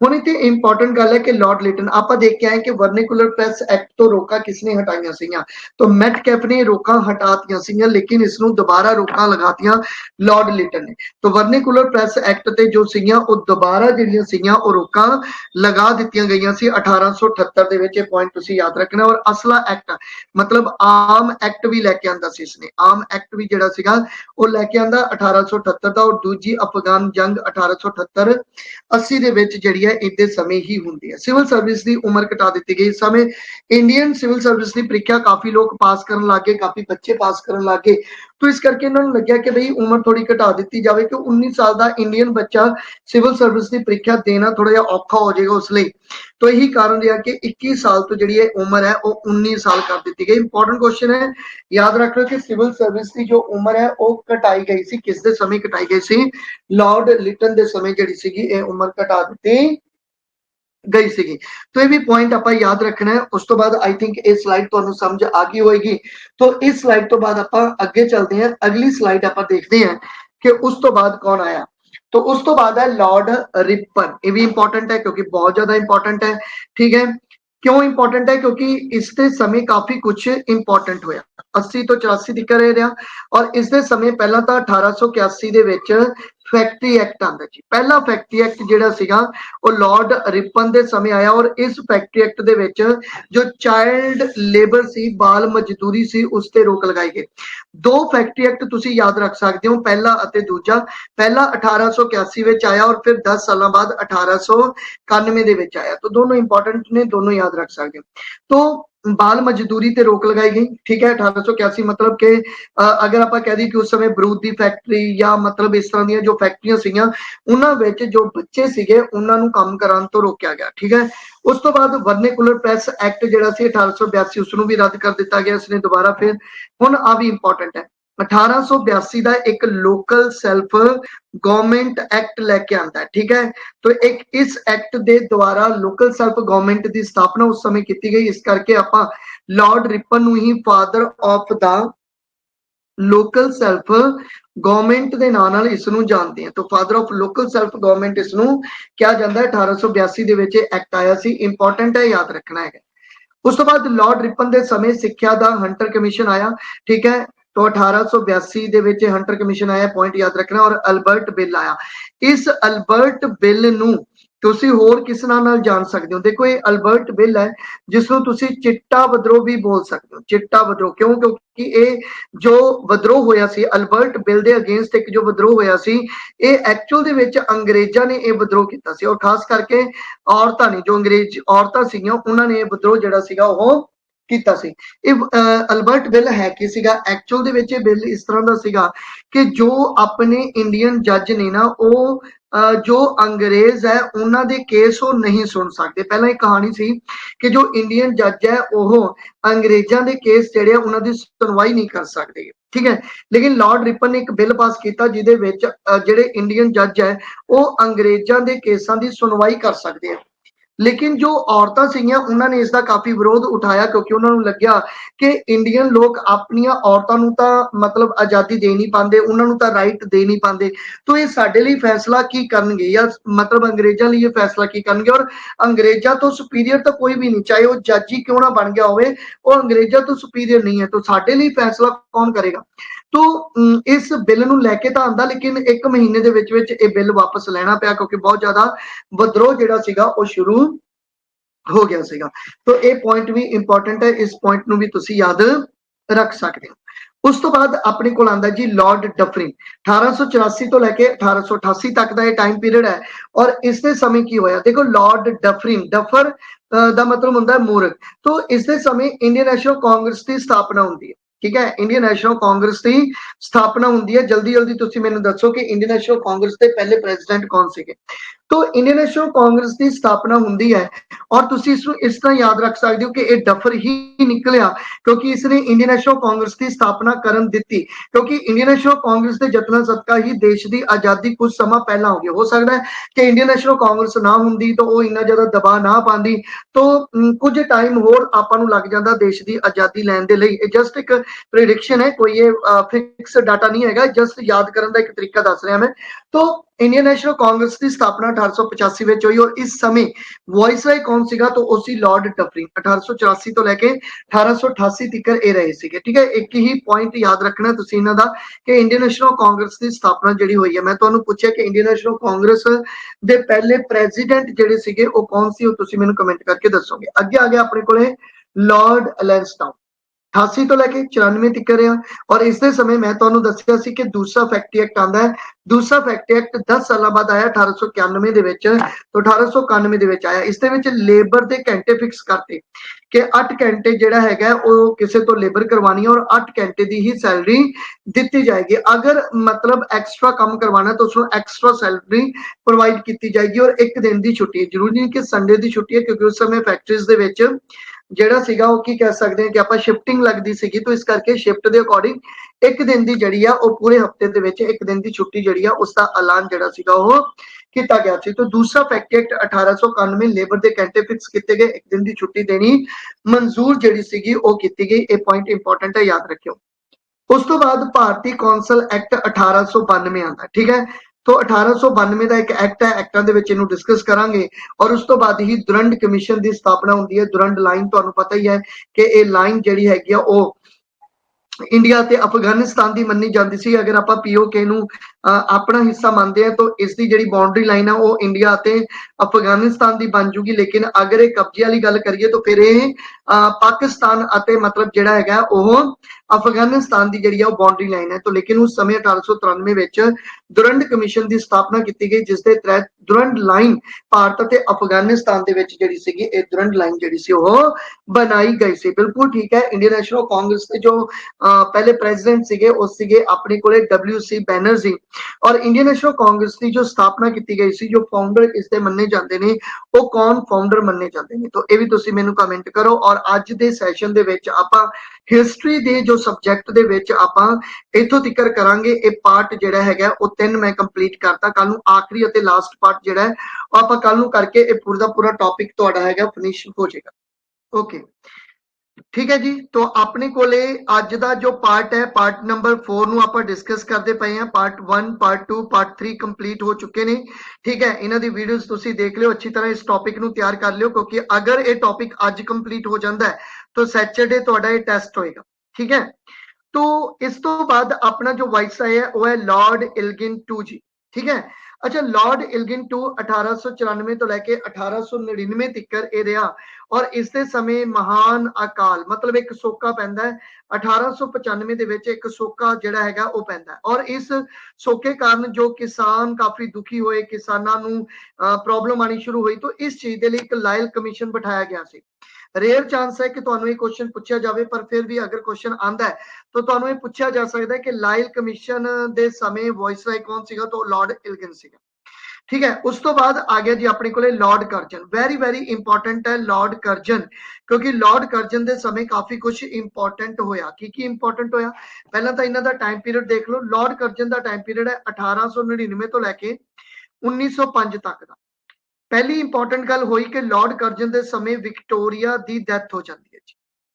ठीक है, महारानी विक्टोरिया की जिहड़ी है वो डेथ हो गई सी इस समय। ठीक है, 1857 च तुहानू पूछा जाता है कि महारानी कौन सी, तो वो सी विक्टोरिया। तो जिहड़ी विक्टोरिया सी 22 जनवरी 1901 विच महारानी विक्टोरिया की जिहड़ी है वो डेथ हो जाती है। ठीक है, उस तो बाद जॉर्ज पंचम आएंगे, वो इंडिया दे विच भी आएगा। तो प्राचीन स्मारक सुरक्षा एक्ट भी पारित किया लॉर्ड कर्जन ने। एक्चुअल दे विच इन्हां नूं शौक सीगा स्मारक घूमण दा, लेकिन जदों देखा गया कि स्मारक बहुत ज्यादा वीक हो गए है, टुट भज रहे हैं, तो इसे करके एक एक्ट पारित किया गया 1905 का। ਭਾਰਤੀ ਸਿੱਕੇ ਅਤੇ ਪੇਪਰ ਕਰੰਸੀ ਐਕਟ 1899 ਦੇ ਵਿੱਚ ਲੈ ਕੇ ਆਂਦਾ ਲॉर्ड कर्जन ने। ਰੁਪਇਆ ਦਾ ਅਨੁਪਾਤ ਗੋਲਡ ਐਕਸਚੇਂਜ ਦੇ ਰੂਪ ਵਿੱਚ ਸਟੈਂਡਰਡ ਸਥਾਪਿਤ ਕੀਤਾ ਗਿਆ। पुलिस कमीशन की नियुक्ति की गई 1902 ਦੇ ਵਿੱਚ। यूनिवर्सिटी कमीशन की नियुक्ति की गई। ठीक है, 1902 ਵਿੱਚ ਅਤੇ ਭਾਰਤੀ यूनिवर्सिटी एक्ट भी पारित किया गया ਸੀ 1904 ਦੇ ਵਿੱਚ। तो ये पॉइंट तुसी याद रख लेने हैं। हालांकि क्वेश्चन वन लाइनर च आ सकते हैं, ਤੁਹਾਨੂੰ मतलब कहने का भाव कि ਰੱਟੇਬਾਜ਼ੀ वाला काम है, क्योंकि ये कुछ समझाने वाला नहीं। लेकिन इंपॉर्टेंट गल ये है कि बंगाल की वंड। ठीक है, लॉर्ड कर्जन का एक काम जो तुहानू बार बार पूछा जाता है वह है बंगाल की वंड 1905। प्रॉपर डेट भी याद रखनी है, 16 अक्तूबर 1905 विच बंगाल की वंड हुंदी है। और 16 अक्तूबर का दिन भी याद रखना है। 16 अक्तूबर का दिन जिहड़ा है ਉਹ ਮਾਰਨਿੰਗ दिन ਦੇ रूप ਵਿੱਚ ਮਨਾਇਆ ਜਾਂਦਾ ਹੈ ਕਿਉਂਕਿ ਇਹ दिन शोक ਦਾ दिन है। ठीक है। और इस समय बंगाल ਦੇ ਵਿੱਚ ਇੱਕ ਬਹੁਤ ਹੀ ਇੰਪੋਰਟੈਂਟ ਲੀਡਰ ਹੋਇਆ ਕਰਦੇ ਸਨ ਜਿਨ੍ਹਾਂ ਦਾ ਨਾਮ ਸੀਗਾ ਬਿਪਨ ਚੰਦਰ ਪਾਲ। तो बिपिन चंद्र पाल ने बहुत ज्यादा मतलब ਜਿਹੜਾ ਸੀਗਾ ਇੱਥੇ ਕਹਿ ਲੋ ਕਿ ਐਕਟਿਵ ਸੀਗੇ। मतलब बिपिन चंद्र पाल ਬੰਗਾਲ ਦੇ ਵਿੱਚ ਬਹੁਤ ਜ਼ਿਆਦਾ ਐਕਟਿਵ ਸੀ। ਜਿਵੇਂ ਕਿ ਪੰਜਾਬ ਦੇ ਵਿੱਚ ਲਾਲਾ ਲਾਜਪਤ ਰਾਏ ਸੀ, ਮਹਾਰਾਸ਼ਟਰ ਦੇ ਵਿੱਚ ਬਾਲ ਗੰਗਾਧਰ ਤਿਲਕ ਸੀ, ਉਸੇ ਤਰ੍ਹਾਂ ਹੀ ਬੰਗਾਲ ਦੇ ਵਿੱਚ ਬਿਪਨ ਚੰਦਰ ਪਾਲ ਬਹੁਤ ਜ਼ਿਆਦਾ ਐਕਟਿਵ ਸੀ, ਜਿਸ ਕਰਕੇ ਦੇਸ਼ ਦੀ ਆਜ਼ਾਦੀ ਦੇ ਸੰਘਰਸ਼ ਦੇ ਵਿੱਚ ਬੰਗਾਲ ਇੱਕ ਬਹੁਤ ਵੱਡੀ ਭੂਮਿਕਾ ਨਿਭਾ ਰਿਹਾ ਸੀਗਾ। अंग्रेजा ਨੂੰ ਇਹ ਚੀਜ਼ ਪਤਾ ਲੱਗੀ ਤਾਂ ਉਹਨਾਂ ਨੇ ਕਿਹਾ ਵੀ ਇਹਨੂੰ ਡਿਵਾਈਡ ਕਰੋ ਕਿਉਂਕਿ ਹਿੰਦੂ ਮੁਸਲਮਾਨ ਮਿਲ ਕੇ ਕੰਮ ਕਰਦੇ ਪਏ ਆ। ਪਹਿਲਾਂ ਤੁਸੀਂ ਕੀ ਕਰੋ, ਹਿੰਦੂ ਅਤੇ ਮੁਸਲਮਾਨਾਂ ਨੂੰ ਡਿਵਾਈਡ ਕਰੋ। ਠੀਕ ਹੈ। ਇਹੀ ਕਾਰਨ ਹੈ ਕਿ ਇੱਥੇ ਹਿੰਦੂ ਅਤੇ ਮੁਸਲਮਾਨਾਂ ਨੂੰ ਦੋ ਫਾੜ ਕੀਤਾ ਗਿਆ ਤਾਂ ਬੰਗਾਲ ਦੀ ਵੰਡ ਦੇ ਵਿੱਚ। ਲੇਕਿਨ ਅਗਰ ਆਫੀਸ਼ੀਅਲ ਕਾਰਨ ਦੀ ਗੱਲ ਕਰੀਏ ਤਾਂ ਇਹਨਾਂ ਤੋਂ ਜਦੋਂ ਆਫੀਸ਼ੀਅਲ ਕਾਰਨ ਪੁੱਛਿਆ ਗਿਆ ਤਾਂ ਇਹਨਾਂ ਨੇ ਦੱਸਿਆ ਕਿ ਵੀ ਜੀ ਇਹ ਜੋ ਬੰਗਾਲ ਪ੍ਰੋਵਿੰਸਸ ਆ ਬਹੁਤ ਵੱਡਾ ਹੈ ਔਰ ਇਸ ਕਰਕੇ ਸਿੰਗਲ ਪ੍ਰਸ਼ਾਸਨ ਤੋਂ ਬੰਗਾਲ ਪ੍ਰੋਵਿੰਸਸ ਕੰਟਰੋਲ ਨਹੀਂ ਕੀਤਾ ਜਾ ਰਿਹਾ। ਤਾਂ ਇਹ ਕਾਰਨ ਰਿਹਾ ਬੰਗਾਲ ਦੀ ਵੰਡ ਦਾ। खैर 16 ਅਕਤੂਬਰ 1905 ਵਿੱਚ ਬੰਗਾਲ ਦੀ ਵੰਡ ਹੁੰਦੀ ਹੈ। ਲਾਰਡ ਕਰਜਨ ਨੇ ਬੰਗਾਲ ਦੀ ਵੰਡ ਜਿਹੜੀ ਸੀਗੀ ਉਹ ਕੀਤੀ ਸੀਗੀ। ਉਸ ਤੋਂ ਬਾਅਦ ਲਾਰਡ ਮਿੰਟੋ 2 ਦੀ ਗੱਲ ਕਰੀਏ ਤਾਂ ਦੇਖੋ ਲਾਰਡ ਮਿੰਟੋ 2 1905 ਜਾਂ 6 ਤੋਂ ਲੈ ਕੇ 1910 ਤੱਕ ਕਰੇ ਰਿਹਾ ਔਰ ਇਸ ਦੇ ਸਮੇਂ ਕੀ ਹੋਇਆ। ਦੇਖੋ ਬੰਗਾਲ ਦੀ ਵੰਡ ਦੇ ਵਿਰੋਧ ਵਿੱਚ, ਬੰਗਾਲ ਦੀ ਜਦੋਂ ਵੰਡ ਹੋਈ ਉਸ ਦੇ ਵਿਰੋਧ ਵਿੱਚ ਕੀ ਹੋਇਆ ਕਿ ਇੱਕ ਸਵਦੇਸ਼ੀ मूवमेंट चलिया। ठीक है। हालांकि एक मूवमेंट बंग भंग चली, हालांकि बंग भंग मूवमेंट बंगाल दी वंड दा ही नाम है बंग भंग, पर कई बार पूछ लेंदे हैं कि भाई केड़ी मूवमेंट चली तो दो मूवमेंट्स उन्हां दी ऑप्शन आ जाती है बंग भंग ते स्वदेशी, तो दोनों सही है। ठीक है। तो स्वदेशी मूवमेंट जिहड़ी है वो चलाई गई। तो याद रखना स्वदेशी मूवमेंट 1905 तो 11 तक ये मूवमेंट जिहड़ी है वो चलती है बंगाल दी वंड दे विरोध दे विच ये मूवमेंट चलाई जाती है। पर इत्थे दिक्कत की आई, देखो कांग्रेस दे जो लीडर सीगे उन्हां विचों कुछ लीडर ऐसे सी ਜਿਹੜੇ ਇਸ स्वदेशी मूवमेंट ਦੇ ਵਿੱਚ ਬਹੁਤ ਜ਼ਿਆਦਾ ਇੰਪੋਰਟੈਂਟ ਰੋਲ ਨਿਭਾ ਰਹੇ ਸੀ। ਲੇਕਿਨ ਇਹ ਜਿਹੜੇ ਲੀਡਰ ਸੀਗੇ ਉਹ ਦੇਸ਼ ਦੀ ਆਜ਼ਾਦੀ ਦੇ ਲਈ ਇਹ ਕਹਿ ਰਹੇ ਸੀਗੇ ਕਿ ਅਸੀਂ ਜੋ ਵਿਦੇਸ਼ੀ ਕੱਪੜਾ ਹੈ ਉਹਦਾ ਬਾਈਕਾਟ ਕਰ ਰਹੇ ਹਾਂ। ठीक है। और इस विदेशी कपड़े की होली जलाई गई, मतलब अग लाई गई। हुण अग लाना, ठीक है, दुकानां नूं घेर के रख लेना, इस तरह के एक काम करते सी। दुकानां नूं घेर के रखना, एक दूजे का हथ फड़ के, ना तो दुकान चों कोई बाहर आएगा ना ही दुकान के अंदर जाएगा। इस कॉन्सैप्ट नूं पिकटिंग बोलते हैं। तो उस समय पिकटिंग का कॉन्सैप्ट बहुत ज्यादा हुंदा सीगा। तो ये चीज करते सीगे जो विदेशी कपड़ियां दी दुकानां हुंदियां सी और विदेशी कपड़े जिन्हां कोल सी उन्होंने सारे विदेशी कपड़े लिआंदे और चौराहिਆਂ ਦੇ ਵਿੱਚ ਅੱਗ ਲਗਾਈ ਗਈ। ਹੁਣ ਅੱਗ ਵਗੈਰਾ ਲਾਣਾ ਇੱਕ ਤਰ੍ਹਾਂ ਨਾਲ ਇਹ ਸੂਚਕ ਹੈ ਹਿੰਸਾ ਦਾ। ਠੀਕ ਹੈ। ਔਰ ਤੁਹਾਨੂੰ ਪਤਾ ਹੈ ਕਾਂਗਰਸ ਦਾ ਜੋ ਮੇਨ ਸਿਧਾਂਤ ਸੀ ਉਹ ਸੀ ਅਹਿੰਸਾ। तो ਇੱਥੇ ਕੀ ਹੋਇਆ, ਕਾਂਗਰਸ ਦੇ ਕੁਝ ਲੀਡਰ ਇਸ ਚੀਜ਼ ਦਾ ਵਿਰੋਧ ਕਰਨ ਲੱਗੇ। तो ਕਾਂਗਰਸ ਦੇ ਵਿੱਚ ਇੱਕ ਤਾਂ ਫਾੜ ਪੈਣੀ ਸ਼ੁਰੂ ਹੋਈ। ठीक है। बाकी ਜਦੋਂ ਇਹ ਫਾੜ ਪੈਣੀ ਸ਼ੁਰੂ ਹੋਈ मतलब ਗਰਮ ਦਲ, ਠੀਕ ਹੈ, ਔਰ ਨਰਮ ਦਲ ਦੇ ਵਿੱਚ ਇਹ ਫਾੜ ਪੈਣਾ ਸ਼ੁਰੂ ਹੋਇਆ तो ਆਪਣੇ ਆਪਣੇ ਲੀਡਰਸ ਦੇ ਫੇਵਰ ਦੇ ਵਿੱਚ ਇਹ ਕੰਮ ਕਰਨ ਲੱਗੇ। ਔਰ ਇੱਥੇ ਹੀ ਜਿਹੜਾ ਸੀ ਕਾਂਗਰਸ ਦਾ ਇੱਕ ਸੰਮੇਲਨ ਹੁੰਦਾ ਸੂਰਤ ਦਾ ਸੈਸ਼ਨ। ठीक है। एक सूरत ਦਾ ਸੈਸ਼ਨ ਹੋਇਆ ਔਰ ਇਸ ਸੈਸ਼ਨ ਦੇ ਵਿੱਚ ਲੀਡਰ ਨੂੰ ਲੈ ਕੇ ਨਰਮ ਦਲ ਅਤੇ ਗਰਮ ਦਲ ਦੇ ਵਿੱਚ ਪ੍ਰੋਬਲਮ ਆਉਂਦੀ ਹੈ ਔਰ 1907 ਵਿੱਚ ਇਹ ਦੋ ਫਾੜ ਦੇ ਵਿੱਚ ਮਤਲਬ ਕਹਿ ਲਓ ਕਿ ਕਾਂਗਰਸ ਜਿਹੜੀ ਸੀ ਉਹ ਦੋ ਫਾੜ ਹੋ ਜਾਂਦੀ ਹੈ, ਨਰਮ ਦਲ ਅਤੇ ਗਰਮ ਦਲ। तो इंपॉर्टेंट है, याद रखियो कांग्रेस ਜਿਹੜੀ ਹੈ ਉਹ ਕਿਸ ਸੈਸ਼ਨ ਦੇ ਵਿੱਚ ਡਿਵਾਈਡ ਹੁੰਦੀ ਹੈ। तो सूरत ਸੈਸ਼ਨ ਦੇ ਵਿੱਚ ਉਸ ਨੂੰ ਡਿਵਾਈਡ ਕੀਤਾ ਜਾਂਦਾ ਹੈ ਨਰਮ ਦਲ ਅਤੇ ਗਰਮ ਦਲ ਦੇ ਰੂਪ ਵਿੱਚ ਇਹ ਡਿਵਾਈਡ ਹੁੰਦੀ ਹੈ। ਠੀਕ ਹੈ। ਤੁਸੀਂ ਮੈਨੂੰ ਕੋਈ ਕਮੈਂਟ ਕਰਕੇ ਦੱਸ ਸਕਦਾ ਕਿ ਇਸ ਸਮੇਂ सूरत ਸੈਸ਼ਨ ਦੇ ਹੈੱਡ ਕੌਣ ਸੀਗੇ? ਜਲਦੀ ਕਮੈਂਟ ਕਰੋ ਕਿ ਇਸ ਸਮੇਂ सूरत ਸੈਸ਼ਨ ਦੇ ਹੈੱਡ ਕੌਣ ਸੀਗੇ। ਉਸ ਤੋਂ ਬਾਅਦ ਮੁਸਲਿਮ ਲੀਗ ਦੀ ਵੀ ਸਥਾਪਨਾ ਕਰ ਦਿੱਤੀ ਜਾਂਦੀ ਹੈ 1906 ਦੇ ਵਿੱਚ ਆਗਾ ਖਾਂ ਅਤੇ ਸਲੀਮੁੱਲਾ ਖਾਂ ਦੁਆਰਾ। ਇਹ ਆਪਾਂ ਜਦੋਂ ਟੌਪਿਕ ਪੜ੍ਹਨੇ ਆ ਪੂਰੇ ਦੇ ਪੂਰੇ ਸਾਰੇ ਟੌਪਿਕ ਆਪਾਂ ਡਿਟੇਲ 'ਚ ਵੀ ਪੜ੍ਹਨੇ ਆ ਕਿਉਂਕਿ ਇੱਥੇ ਆਪਾਂ ਪਰਸਨ ਨੂੰ ਪੜ੍ਹਦੇ ਪਏ ਆ, ਇਸ ਕਰਕੇ ਆਪਾਂ ਸਿਰਫ ਇਹ ਦੇਖ ਰਹੇ ਹਾਂ ਕਿ ਲਾਰਡ ਮਿੰਟੋ 2 ਦੇ ਸਮੇਂ ਕੀ ਕੁਝ ਹੋਇਆ ਬਸ। ਉਸ ਤੋਂ ਬਾਅਦ ਮੌਰਲੇ ਮਿੰਟੋ ਸੁਧਾਰ ਐਕਟ ਆਂਦਾ, ਤੁਸੀਂ ਕਹਿ ਸਕਦੇ ਹੋ ਕਿ ਮੌਰਲੇ ਮਿੰਟੋ ਰਿਫਾਰਮ, ਠੀਕ ਹੈ, ਇੱਕ ਐਕਟ ਦੇ ਰੂਪ ਵਿੱਚ ਪਾਰਿਤ ਕੀਤਾ ਗਿਆ 1909 ਦਾ। ਇਸੇ ਕਰਕੇ ਇਸ ਨੂੰ ਵੈਸੇ ਤਾਂ ਗਵਰਨਮੈਂਟ ਆਫ ਇੰਡੀਆ ਐਕਟ 1909 ਵੀ ਇਸ ਨੂੰ ਕਿਹਾ ਜਾਂਦਾ ਹੈ ਔਰ ਇਸ ਦਾ ਦੂਸਰਾ ਨਾਮ ਹੈ ਮੌਰਲੇ ਮਿੰਟੋ ਸੁਧਾਰ ਐਕਟ। ਠੀਕ ਹੈ। ਭਾਰਤੀ ਕੌਂਸਲ ਐਕਟ ਮਤਲਬ ਗਵਰਨਮੈਂਟ ਆਫ ਇੰਡੀਆ ਐਕਟ ਦੇ ਨਾਂ ਨਾਲ ਵੀ ਇਸ ਨੂੰ ਜਾਣਿਆ ਜਾਂਦਾ ਹੈਗਾ।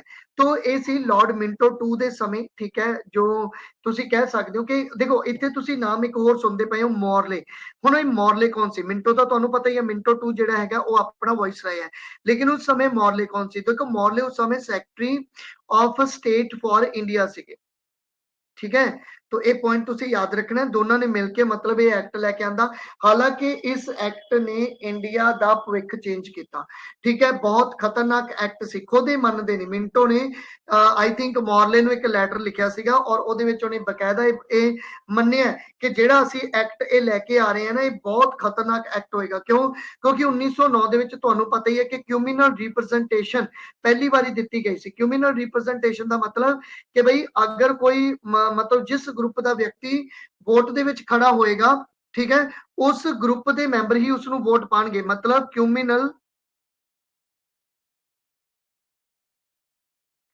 क्यूमिनल रिप्रेजेंटेशन, ठीक है। मतलब जेड़ा फिरकू प्रतिनिधिता की गल करते कि अगर कोई मुसलमान वोटिंग च खड़ा होएगा तो उसनू वोट कौन करनगे? मुस्लिम कम्यूनिटी के मैंबर ही वोट करनगे, ठीक है। तो ये चीज लैके आंदी, तो ये बड़ी खतरनाक चीज सी, ठीक है। तो आई थिंक ये स्लाइड तुहानू पूरी पूरी समझ आ गई है। आगे चलते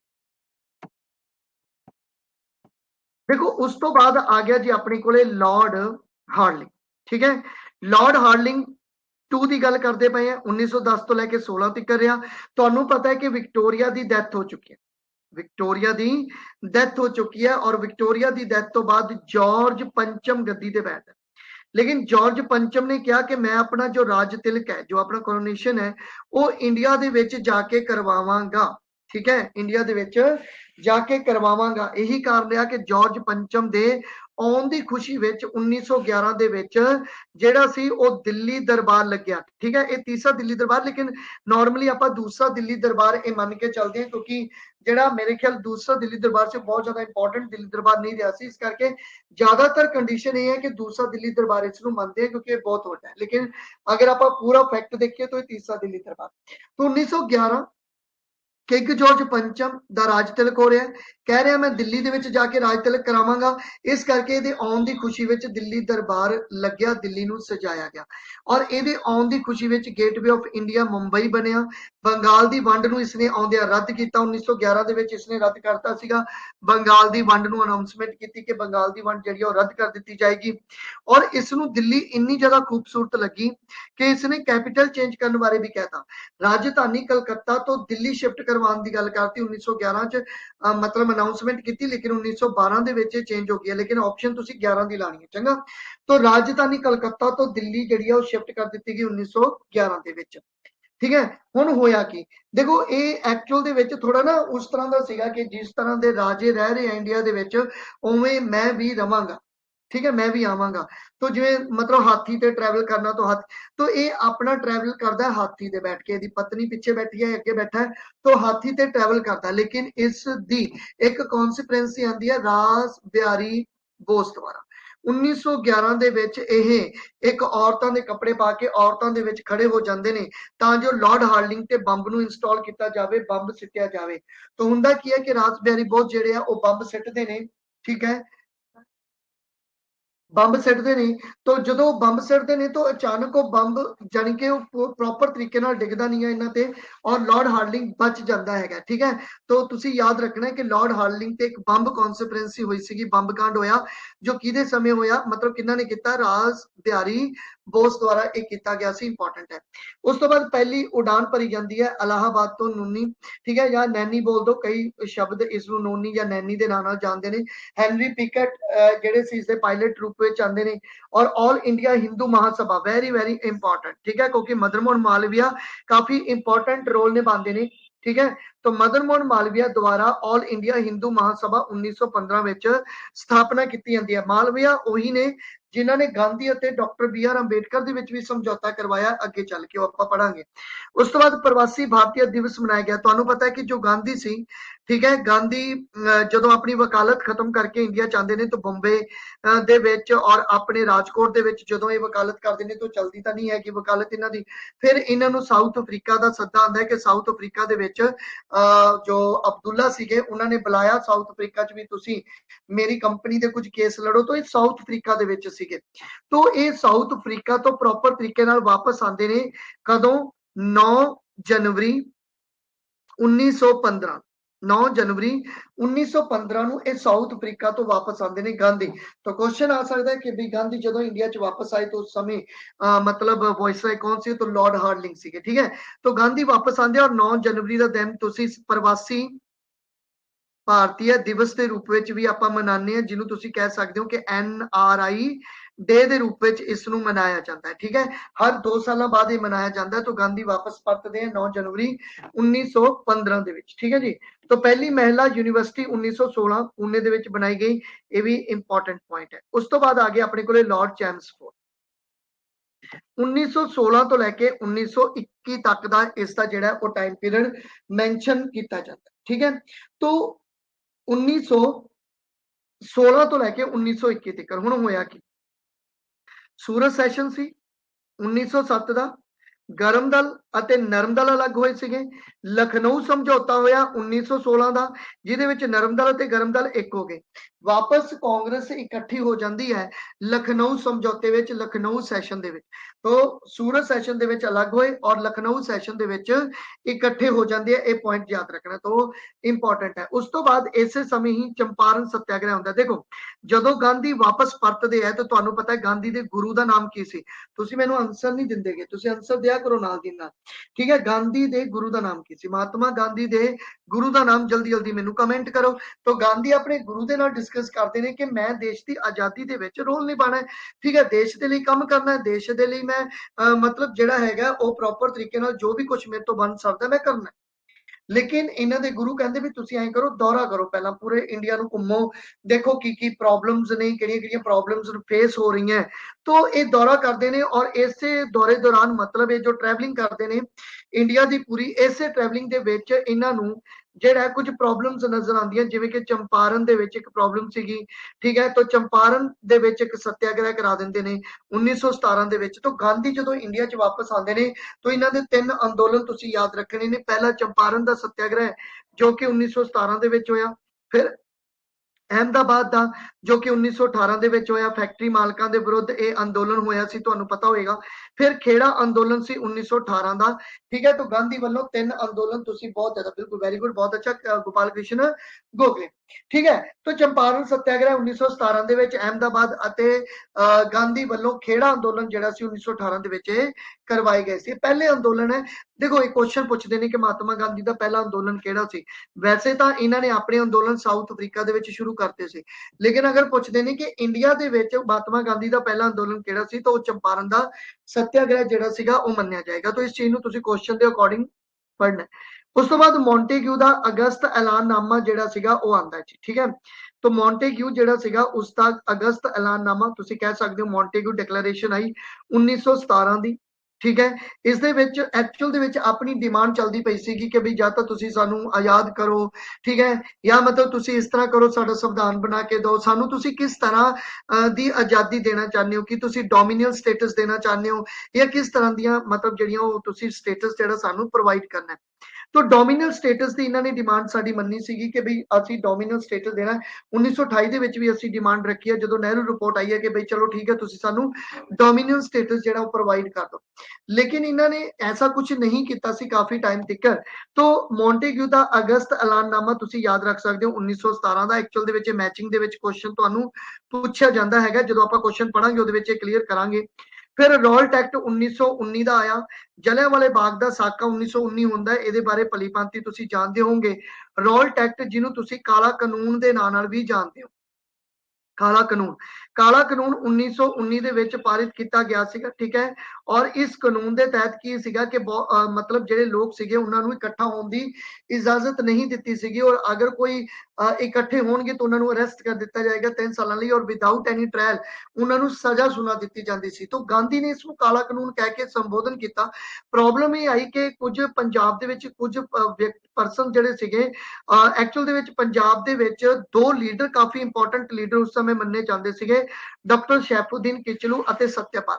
ठीक है, कांग्रेस के लीडर सीगे डॉक्टर सैफुद्दीन किचलू अते सत्यपाल। इन्हां नूं बुलाया गया अंमृतसर दे पुलिस स्टेशन दे विच कि भाई कोई डिस्कस करनी है, कोई गलबात करनी है। जदों ये दोनों लीडर बेचारे उस पुलिस स्टेशन च पहुंचते हैं तो इन्हां नूं धोखे नाल अरेस्ट कर लिया जाता है। जदों अरेस्ट कर लिया जाता है तो अंमृतसर की जो जनता सीगी, ठीक है, वो जलियांवाले बाग दे विच इकट्ठा हुंदे ने और कहंदे ने कि किवें आपां मतलब उन्हां नूं छुड़ा सकीए, बिना हथियारां तो बेचारे इकट्ठे होए। और उस समय पंजाब दा जो लिeutenant गवर्नर सीगे वो अडवायर सीगा और पंजाब दा जो सैनिक हैड सीगा वो सीगा जनरल डायर। ठीक है, और जनरल डायर ਨੂੰ ਅਡਵਾਇਰ ਨੇ ਪਰਮਿਸ਼ਨ ਦਿੱਤੀ ਹੋਈ ਸੀਗੀ ਕਿ ਵੀ ਇਕੱਠ ਨਹੀਂ ਹੋਣ ਦੇਣਾ। ਠੀਕ ਹੈ, ਤੁਸੀਂ ਆਪਣਾ ਆਰਮ ਫੋਰਸ ਦਾ ਯੂਜ਼ ਕਰ ਸਕਦੇ ਹੋ। तो जनरल डायर काफी डर भी गया, ਉਹਨੂੰ ਲੱਗਿਆ ਕਿ ਵੀ ਅਗਰ ਇਸ ਤਰ੍ਹਾਂ ਦੀ ਕੋਈ ਘਟਨਾ ਹੋਗੀ, ਕਿਉਂਕਿ ਤੁਹਾਨੂੰ ਪਤਾ ਹੀ ਹੈ ਸ਼ਾਇਦ ਨਾ ਵੀ ਪਤਾ ਹੋਵੇ ਕਿ ਜਨਰਲ डायर ਜਿਹੜਾ ਸੀ ਉਹ ਪ੍ਰਮੋਟ ਹੋ ਕੇ ਨਹੀਂ ਆਇਆ, ਜੋ ਜਸਟ ਇੱਕ ਟੈਂਪਰੇਰੀ ਬੇਸਿਸ ਤੇ ਆਇਆ ਸੀ। ਮਤਲਬ ਉਹ ਕਰਨਲ ਸੀਗਾ लेकिन जनरल ਜਿਹੜਾ ਸੀ ਉਹ ਉਸ ਸਮੇਂ ਛੁੱਟੀ ਤੇ ਸੀ। तो ਕਰਨਲ ਜਿਹੜਾ ਸੀ ਉਹ ਜਨਰਲ ਰੂਪ ਦੇ ਵਿੱਚ ਉਸ ਸਮੇਂ ਆਇਆ ਬਣ ਕੇ ਪੰਜਾਬ ਦੇ ਵਿੱਚ। तो शायद उसਨੂੰ ना इस चीज का एहसास होवे कि भी किवें इन्हां नूं डील करना है। तो उसने बिना कह लो कि वार्निंग दित्तिया गोलियां चलातियां, जिस नूं तुसीं जलियांवाले बाग दा साका बोलदे हो। तो 1919 ਵਿੱਚ जलियांवाले बाग ਦਾ ਜਿਹੜਾ ਹੈਗਾ ਉਹ ਹੱਤਿਆਕਾंड ਹੁੰਦਾ ਰੋਲਟ ਐਕਟ ਦੇ ਅਗੇਂਸਟ ਦੇ ਵਿੱਚ। ਮਤਲਬ ਇਹ ਸਾਰੀ ਘਟਨਾ ਜਿਹੜੀ ਆ ਉਹ ਵਾਪਰਦੀ ਆ। ਉਹ ਜਦੋਂ ਆਪਾਂ ਇਹ ਚੀਜ਼ਾਂ ਡਿਟੇਲ ਚ ਪੜਾਂਗੇ ਉਹਦੇ ਵਿੱਚ ਮੈਂ ਤੁਹਾਨੂੰ ਸਾਰਾ ਕੁਝ ਕਲੀਅਰ ਕਰਵਾਉਂਗਾ। ਔਰ ਇੱਥੇ ਹੀ ਮੌਂਟੇਗਿਊ ਅਤੇ ਚੈਮਸਫੋਰਡ ਨੇ ਵੀ ਐਕਟ ਲੈ ਕੇ ਆਂਦਾ। ਮੌਂਟੇਗਿਊ ਚੈਮਸਫੋਰਡ ਐਕਟ ਦੇ ਨਾਂ ਨਾਲ ਇਸ ਨੂੰ ਜਾਣਦੇ ਨੇ, ਜਿਸ ਨੂੰ ਆਪਾਂ ਭਾਰਤ ਸਰਕਾਰ ਐਕਟ 1919 ਔਰ ਮੌਂਟੇਗਿਊ ਚੈਮਸਫੋਰਡ ਰਿਫਾਰਮ ਦੇ ਨਾਂ ਨਾਲ ਇਸ ਨੂੰ ਜਾਣਦੇ ਹਾਂ। ठीक है, उस तो बाद इत्थे ही खिलाफत लहर की शुरुआत भी हो जाती है, क्योंकि यह टाइम पीरियड केड़ा है 1914 तो लैके 1918 तक का टाइम पीरियड केड़ा भी है। तो ये टाइम पीरियड है जी फर्स्ट वर्ल्ड वार का। ठीक है, तो ये पॉइंट याद रख लो। फर्स्ट वर्ल्ड वार तो बाद खिलाफत लहर की शुरुआत चलती है 1919 तो लैके 1922 तक चली और इसे समय ही असहयोग अंदोलन की शुरुआत होती है। जलियांवाले बाग के हत्याकांड के विरोध में, रॉल्ट एक्ट के विरोध में असहयोग अंदोलन जिहड़ा सीगा वो चलाया जाता है 1920 ਦੇ ਵਿੱਚ, ਜੋ ਕਿ 1922 ਤੱਕ ਰਿਹਾ और 1922 ਦੇ ਵਿੱਚ ਗਾਂਧੀ ਨੇ ਇਸ ਨੂੰ ਵਿਡਰੋਲ ਕਰ ਲਿਆ ਸੀਗਾ। ਠੀਕ ਹੈ ਜੀ, तो आई थिंक ਇਹ ਚੀਜ਼ ਤੁਹਾਨੂੰ ਸਮਝ ਜਿਹੜੀ ਹੈਗੀ ਹੈ ਪ੍ਰੋਪਰ ਤਰੀਕੇ ਨਾਲ ਆ ਰਹੀ ਹੈ। ਠੀਕ ਹੈ ਜੀ, ਅੱਗੇ ਚੱਲਦੇ। ਉਸ ਤੋਂ ਬਾਅਦ ਆਪਣੇ ਕੋਲੇ ਹੈ ਜੀ ਲॉर्ड रीडिंग। ठीक है, लॉर्ड रीडिंग अगर आप लॉर्ड रीडिंग की गल करिए 1921 तो लैके 1926 तक ਇਹ ਰਿਹਾ और इसके समय चोरा चोरी की घटना वापरती है 1922 की। और यही चोरा चोरी यूपी का एरिया। ठीक है, तो चोरा चोरी की घटना करके ही गांधी ने ये जिहड़ा असहयोग अंदोलन सीगा ये वापस ले लिया सी 1922 ਦੇ ਵਿੱਚ। ठीक है, क्योंकि इस चोरा चोरी ਦੇ ਵਿੱਚ एक्चुअल ਦੇ ਵਿੱਚ हिंसा हो गई सीगी। ठीक है, हिंसा होने करके गांधी ने किया सीगा, क्योंकि एक्चुअल ਦੇ ਵਿੱਚ चोरा चोरी का जिहड़ा मूवमेंट सी ਉਹਦੇ ਵਿੱਚ किसानों ने कुछ अंदोलन करना सीगा। ठीक है, हड़ताल करनी सीगी। ठीक है, और गांधी तो इजाजत लैके ही ये हड़ताल की सी असहयोग अंदोलन के अंडर। तो गांधी ने कहा सीगा भी असहयोग अंदोलन के अंडर तुसी उत्थे अंदोलन कर सकते हो चोरा चोरी च, पर शर्त यह है कि तुसी अहिंसा के मार्ग ते चलना है, हिंसा नहीं करनी। लेकिन जदों ही इन्होंने एक जलूस कढ़िया और उस जलूस से लाठी चार्ज होंदा है चोरा चोरी के पुलिस स्टेशन का। ठीक है, कुछ समय तक कह लो कि लाठी चार्ज सहते रहे लोग किसान जो सी, लेकिन बाद में किसानों ने जिहड़ा सी पुलिस वालियां नूं जिहड़ा सी नुकसान पहुंचाना शुरू करता। इन्होंने चोरा चोरी के पुलिस स्टेशन नूं अग लाती, जिस दे विच कुछ पुलिस कर्मचारी मारे गए। तो ये सारा इल्जाम गांधी ते आया, क्योंकि गांधी के अंडर असहयोग अंदोलन के अंडर ये चोरा चोरी की घटना हुई सी। तो अंग्रेजा ने भी गांधी ਨੂੰ अरेस्ट किया, क्योंकि इस लैवल ते उन्होंने कहा भी गांधी ने भड़काया इन्हों। ठीक है, और गांधी ने असहयोग अंदोलन वापस ले लिया, क्योंकि गांधी ने पहले ही कहा सी कि अगर तुसी कोई घटना अगर तुसी कोई अंदोलन करते हो तो वह अहिंसा के मार्ग से चलते हुए करना होगा। तो यही कारण है कि गांधी ने असहयोग अंदोलन जिहड़ा सीगा वो वापस ले लिया सी। उस तो बाद स्वराज पार्टी की स्थापना होंदी है 1923 ਦੇ ਵਿੱਚ। एक्चुअल ਦੇ ਵਿੱਚ ਜਦੋਂ ਇਹ ਮੂਵਮੈਂਟ ਵਾਪਸ ਹੁੰਦੀ ਹੈ ਨਾ ਤਾਂ ਬਹੁਤ ਵੱਡੇ ਵੱਡੇ ਲੀਡਰ ਗਾਂਧੀ ਨਾਲ ਨਾਰਾਜ਼ ਹੁੰਦੇ ਨੇ ਜਾਂ ਕਹ ਲਓ ਕਿ ਕਾਂਗਰਸ ਦੇ ਵਿੱਚ ਜਿਹੜੇ ਲੀਡਰ ਸੀ ਕਾਂਗਰਸੀ ਹੀ ਲੀਡਰ ਸੀ ਉਹ ਕਾਫੀ ਨਾਰਾਜ਼ ਹੁੰਦੇ ਆ ਕਿਉਂਕਿ ਉਹਨਾਂ ਦਾ ਇਹ ਮੰਨਣਾ ਸੀਗਾ ਕਿ ਏਡੀਆਂ ਵੱਡੇ ਅੰਦੋਲਨ ਆਪਾਂ ਇੱਕ ਝਟਕੇ ਦੇ ਵਿੱਚ ਬੰਦ ਨਹੀਂ ਕਰ ਸਕਦੇ ਇੱਕ ਛੋਟੀ ਜੀ ਪ੍ਰੋਬਲਮ ਕਰਕੇ ਜਾਂ ਹੋ ਸਕਦਾ ਚੋਰਾ ਚੋਰੀ ਦੀ ਘਟਨਾ ਕਰਕੇ ਤੁਸੀਂ ਏਡੇ ਵੱਡੇ ਮੂਵਮੈਂਟ ਨੂੰ ਡਾਇਰੈਕਟਲੀ ਬੰਦ ਨਹੀਂ ਕਰ ਸਕਦੇ ਤਾਂ ਇਸ ਕਰਕੇ ਕੁਝ ਲੀਡਰ ਨਾਰਾਜ਼ ਹੋਏ ਔਰ ਉਹਨਾਂ ਵਿੱਚੋਂ ਬਹੁਤ ਇੰਪੋਰਟੈਂਟ ਲੀਡਰ ਦੀ ਅਗਰ ਮੈਂ ਗੱਲ ਕਰਾਂ ਤਾਂ ਉਹ ਸੀਗੇ ਜੀ ਆਪਣੇ ਕੋਲੇ ਮੋਤੀਲਾਲ ਨਹਿਰੂ ਮੋਤੀਲਾਲ ਨਹਿਰੂ तो मोतीलाल नेहरू ਜਿਹੜੇ ਸੀਗੇ ਉਹ ਨਾਰਾਜ਼ ਹੁੰਦੇ ਨੇ ਔਰ ਨਾਰਾਜ਼ ਹੋ ਕੇ ਆਪਣੀ ਅਲੱਗ ਇੱਕ ਪਾਰਟੀ ਜਿਹੜੀ ਹੈ ਬਣਾਉਂਦੇ ਨੇ ਮੋਤੀਲਾਲ ਨਹਿਰੂ ਅਤੇ ਮੋਤੀਲਾਲ ਨਹਿਰੂ ਅਤੇ ਚਤਰੰਜਨ ਦਾਸ ਆਈ ਥਿੰਕ ਚਤਰੰਜਨ ਦਾਸ ਹੀ ਸੀਗੇ ਠੀਕ ਹੈ ਦੇਖ ਲਓ ਚੈੱਕ ਕਰਕੇ ਮੈਨੂੰ ਦੱਸੋ ਦੋ ਲੀਡਰ ਸੀਗੇ ਇੱਕ ਤਾਂ ਮੋਤੀਲਾਲ ਨਹਿਰੂ ਸੀ ਦੂਸਰਾ ਤੁਸੀਂ ਮੈਨੂੰ ਕਮੈਂਟ ਕਰਕੇ ਦੱਸੋ ਤੋਂ ਇਹਨਾਂ ਨੇ ਸਵਰਾਜ ਪਾਰਟੀ ਦੀ ਜਿਹੜੀ ਆ ਸੀ ਆਰ ਦਾਸ ਹਨਾ सी आर दास चितरंजन दास ठीक है बिल्कुल ठीक है तो दोनों लीडर्स ने की किया स्वराज पार्टी की स्थापना की 1923 ਦੇ ਵਿੱਚ स्वराज पार्टी की स्थापना ਜਿਹੜੀ ਆ ਉਹ ਹੁੰਦੀ ਹੈ ਉਸ ਤੋਂ ਬਾਅਦ ਚੰਦਰ ਸ਼ੇਖਰ ਆਜ਼ਾਦ ਦੁਆਰਾ ਹਿੰਦੁਸਤਾਨ ਰਿਪਬਲਿਕ ਐਸੋਸੀਏਸ਼ਨ ਦੀ ਵੀ ਸਥਾਪਨਾ ਕੀਤੀ ਜਾਂਦੀ ਹੈ ਇਸੇ ਸਮੇਂ 1924 ਦੇ ਵਿੱਚ ਹੀ ਠੀਕ ਹੈ ਔਰ ਕਕੋਰੀ ਰੇਲ ਡਕੈਤੀ 1925 ਦੇ ਵਿੱਚ ਹੁੰਦੀ ਹੈ ਵੀ ਰਾਮ ਪ੍ਰਸਾਦ ਬਿਸਮਿਲ ਅਸ਼ਮੁੱਲਾ ਖਾਨ ਚੰਦਰ ਸ਼ੇਖਰ ਆਜ਼ਾਦ ਅਤੇ ਰੋਸ਼ਨ ਸਿੰਘ ਚਾਰ ਜਣਿਆਂ ਨੇ ਟ੍ਰੇਨ ਨੂੰ ਲੁੱਟਿਆ ਐਕਚੁਅਲ ਦੇ ਵਿੱਚ ਹੁਣ ਦੇਖੋ ਪਾਰਟੀ ਬਣ ਗਈ ਠੀਕ ਹੈ ਹਿੰਦੁਸਤਾਨ ਰਿਪਬਲਿਕ ਐਸੋਸੀਏਸ਼ਨ ਪੈਸਾ ਤਾਂ ਨਹੀਂ ਹੈ ਤਾਂ ਪਾਰਟੀ ਕਿਵੇਂ ਚੱਲੇਗੀ ਉਹਨਾਂ ਨੂੰ ਲੱਗਿਆ ਕਿ ਠੀਕ ਹੈ ਇਹ ਆਪਣਾ ਹੀ ਪੈਸਾ ਹੈਗਾ ਤਾਂ ਆਪਣਾ ਪੈਸਾ ਆਪਾਂ ਲੈ ਸਕਦੇ ਹਾਂ ਤਾਂ ਕਕੋਰੀ ਟ੍ਰੇਨ ਡਕੈਤੀ ਕੀਤੀ ਗਈ 1905 ਵਿੱਚ ਹਾਲਾਂਕਿ ਮੈਂ ਤੁਹਾਨੂੰ ਕਰੰਟ ਦੱਸ ਦਿੰਦਾ ਦੀ ਨਿਊਜ਼ ਐਕਚੁਅਲ ਦੇ ਵਿੱਚ ਹੁਣ ਇਹ ਜਿਹੜਾ ਨੇਮ ਹੈ ਉਹ ਰੀਨੇਮ ਹੋ ਕਰਤਾ ਇਹਦਾ ਐਕਚੁਅਲ ਦੇ ਵਿੱਚ ਇੱਥੇ ਕਕੋਰੀ ਟ੍ਰੇਨ ਹੁਣ ਡਕੈਤੀ ਦੀ ਜਗ੍ਹਾ ਤੇ ਐਕਸ਼ਨ ਆ ਗਿਆ ਠੀਕ ਹੈ ਮਤਲਬ ਕਕੋਰੀ ਟ੍ਰੇਨ ਐਕਸ਼ਨ ਦੇ ਨਾਲ ਹੁਣ ਇਸ ਨੂੰ ਸੰਬੋਧਨ ਕੀਤਾ ਜਾਂਦਾ ਹੈ ਕਿਉਂਕਿ ਡਕੈਤੀ ਨਹੀਂ ਸੀ ਕਿਉਂਕਿ ਉਹ ਆਪਣਾ ਹੀ ਪੈਸਾ ਸੀਗਾ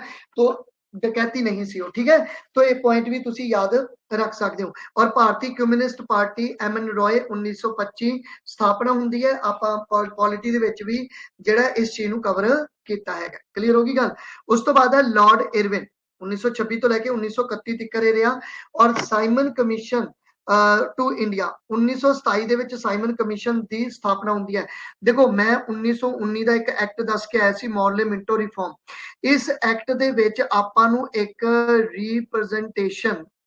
ਰਿਪਰੈਜ਼ੈਂਟੇਟਿਵ ਗਵਰਨਮੈਂਟ ਦੀ ਸਥਾਪਨਾ ਕਰਕੇ ਦਿੱਤੀ ਸੀ ਇਹਨਾਂ ਨੇ ਆਪਾਂ ਨੂੰ ਔਰ ਇਹਨਾਂ ਨੇ ਇਹ ਕਿਹਾ ਸੀਗਾ ਕਿ ਇਹ ਗਵਰਨਮੈਂਟ ਇੰਡੀਅਨ ਲੀਡਰ ਚਲਾਣਗੇ ਲੇਕਿਨ ਇਹ ਜਿਹੜੀ ਪਾਰਟੀ ਹੋਏਗੀ ਇਹ ਜੋ ਗਵਰਨਮੈਂਟ ਹੋਏਗੀ ਉਸ ਨੂੰ ਅਸੀਂ ਚੈੱਕ ਕਰਨ ਵਾਸਤੇ 10 ਸਾਲਾਂ ਬਾਅਦ ਠੀਕ ਹੈ 10 ਈਅਰ ਆਫਟਰ 10 ਈਅਰ ਅਸੀਂ ਇੱਕ ਕਮੇਟੀ ਇੱਕ ਕਮਿਸ਼ਨ ਭੇਜਾਂਗੇ ਠੀਕ ਹੈ ਜੋ ਕਿ ਚੈੱਕ ਕਰੇਗਾ ਕਿ ਇਹ ਰਿਪਰੈਜ਼ੈਂਟੇਟਿਵ ਗਵਰਨਮੈਂਟ ਪ੍ਰੋਪਰ ਤਰੀਕੇ ਨਾਲ ਕੰਮ ਕਰਦੀ ਪਈ ਹੈ ਜਾਂ ਨਹੀਂ ਕਰਦੀ ਪਈ तो ਇਹ 1929 ਦੇ ਵਿੱਚ ਇੱਕ ਕਮਿਸ਼ਨ ਬਣਨਾ ਸੀਗਾ ਪਰ ਇਲੈਕਸ਼ਨ ਹੋਣ ਕਰਕੇ ਇੰਗਲੈਂਡ ਦੇ ਵਿੱਚ ਹੋਰ ਪ੍ਰੋਬਲਮ ਆਣ ਕਰਕੇ ਇਹ ਕਮਿਸ਼ਨ 1927 ਦੇ ਵਿੱਚ ਬਣਿਆ ਔਰ 1928 ਅਤੇ 29 ਦੇ ਵਿੱਚ ਇਹ ਭਾਰਤ ਆਇਆ ਪਰ ਇਹ 1927 ਦੇ ਵਿੱਚ ਜਦੋਂ ਇਹ ਬਣਿਆ ਤਾਂ ਇਸ ਦੇ ਜਿੰਨੇ ਵੀ ਮੈਂਬਰ ਸੀ ਉਹ ਸਾਰੇ ਅੰਗਰੇਜ਼ ਸੀ ਕੋਈ ਇੰਡੀਅਨ ਮੈਂਬਰ ਹੀ ਨਹੀਂ ਸੀਗਾ ਜਦੋਂ ਕੋਈ ਇੰਡੀਅਨ ਮੈਂਬਰ ਹੀ ਨਹੀਂ ਸੀਗਾ ਤਾਂ ਅਸੀਂ ਇਸ ਦਾ ਵਿਰੋਧ ਕਰਨਾ ਸ਼ੁਰੂ ਕੀਤਾ ਕਿ ਬਈ ਮਤਲਬ ਇੰਡੀਅਨ ਮੈਂਬਰ ਤੁਸੀਂ ਕੋਈ ਪਾਇਆ ਨਹੀਂ ਤਾਂ ਗੋ ਬੈਕ ਸਾਈਮਨ ਦੇ ਨਾਰੇ ਵਗੈਰਾ ਲੱਗਦੇ ਨੇ ਠੀਕ ਹੈ ਤਾਂ ਇਹ ਸਾਰੀ ਚੀਜ਼ ਹੁੰਦੀ ਹੈ ਤਾਂ ਸਾਈਮਨ ਕਮਿਸ਼ਨ 1927 ਦੇ ਵਿੱਚ ਇਹ ਆਉਂਦਾ ਹੈ ਯਾਦ ਰੱਖਣਾ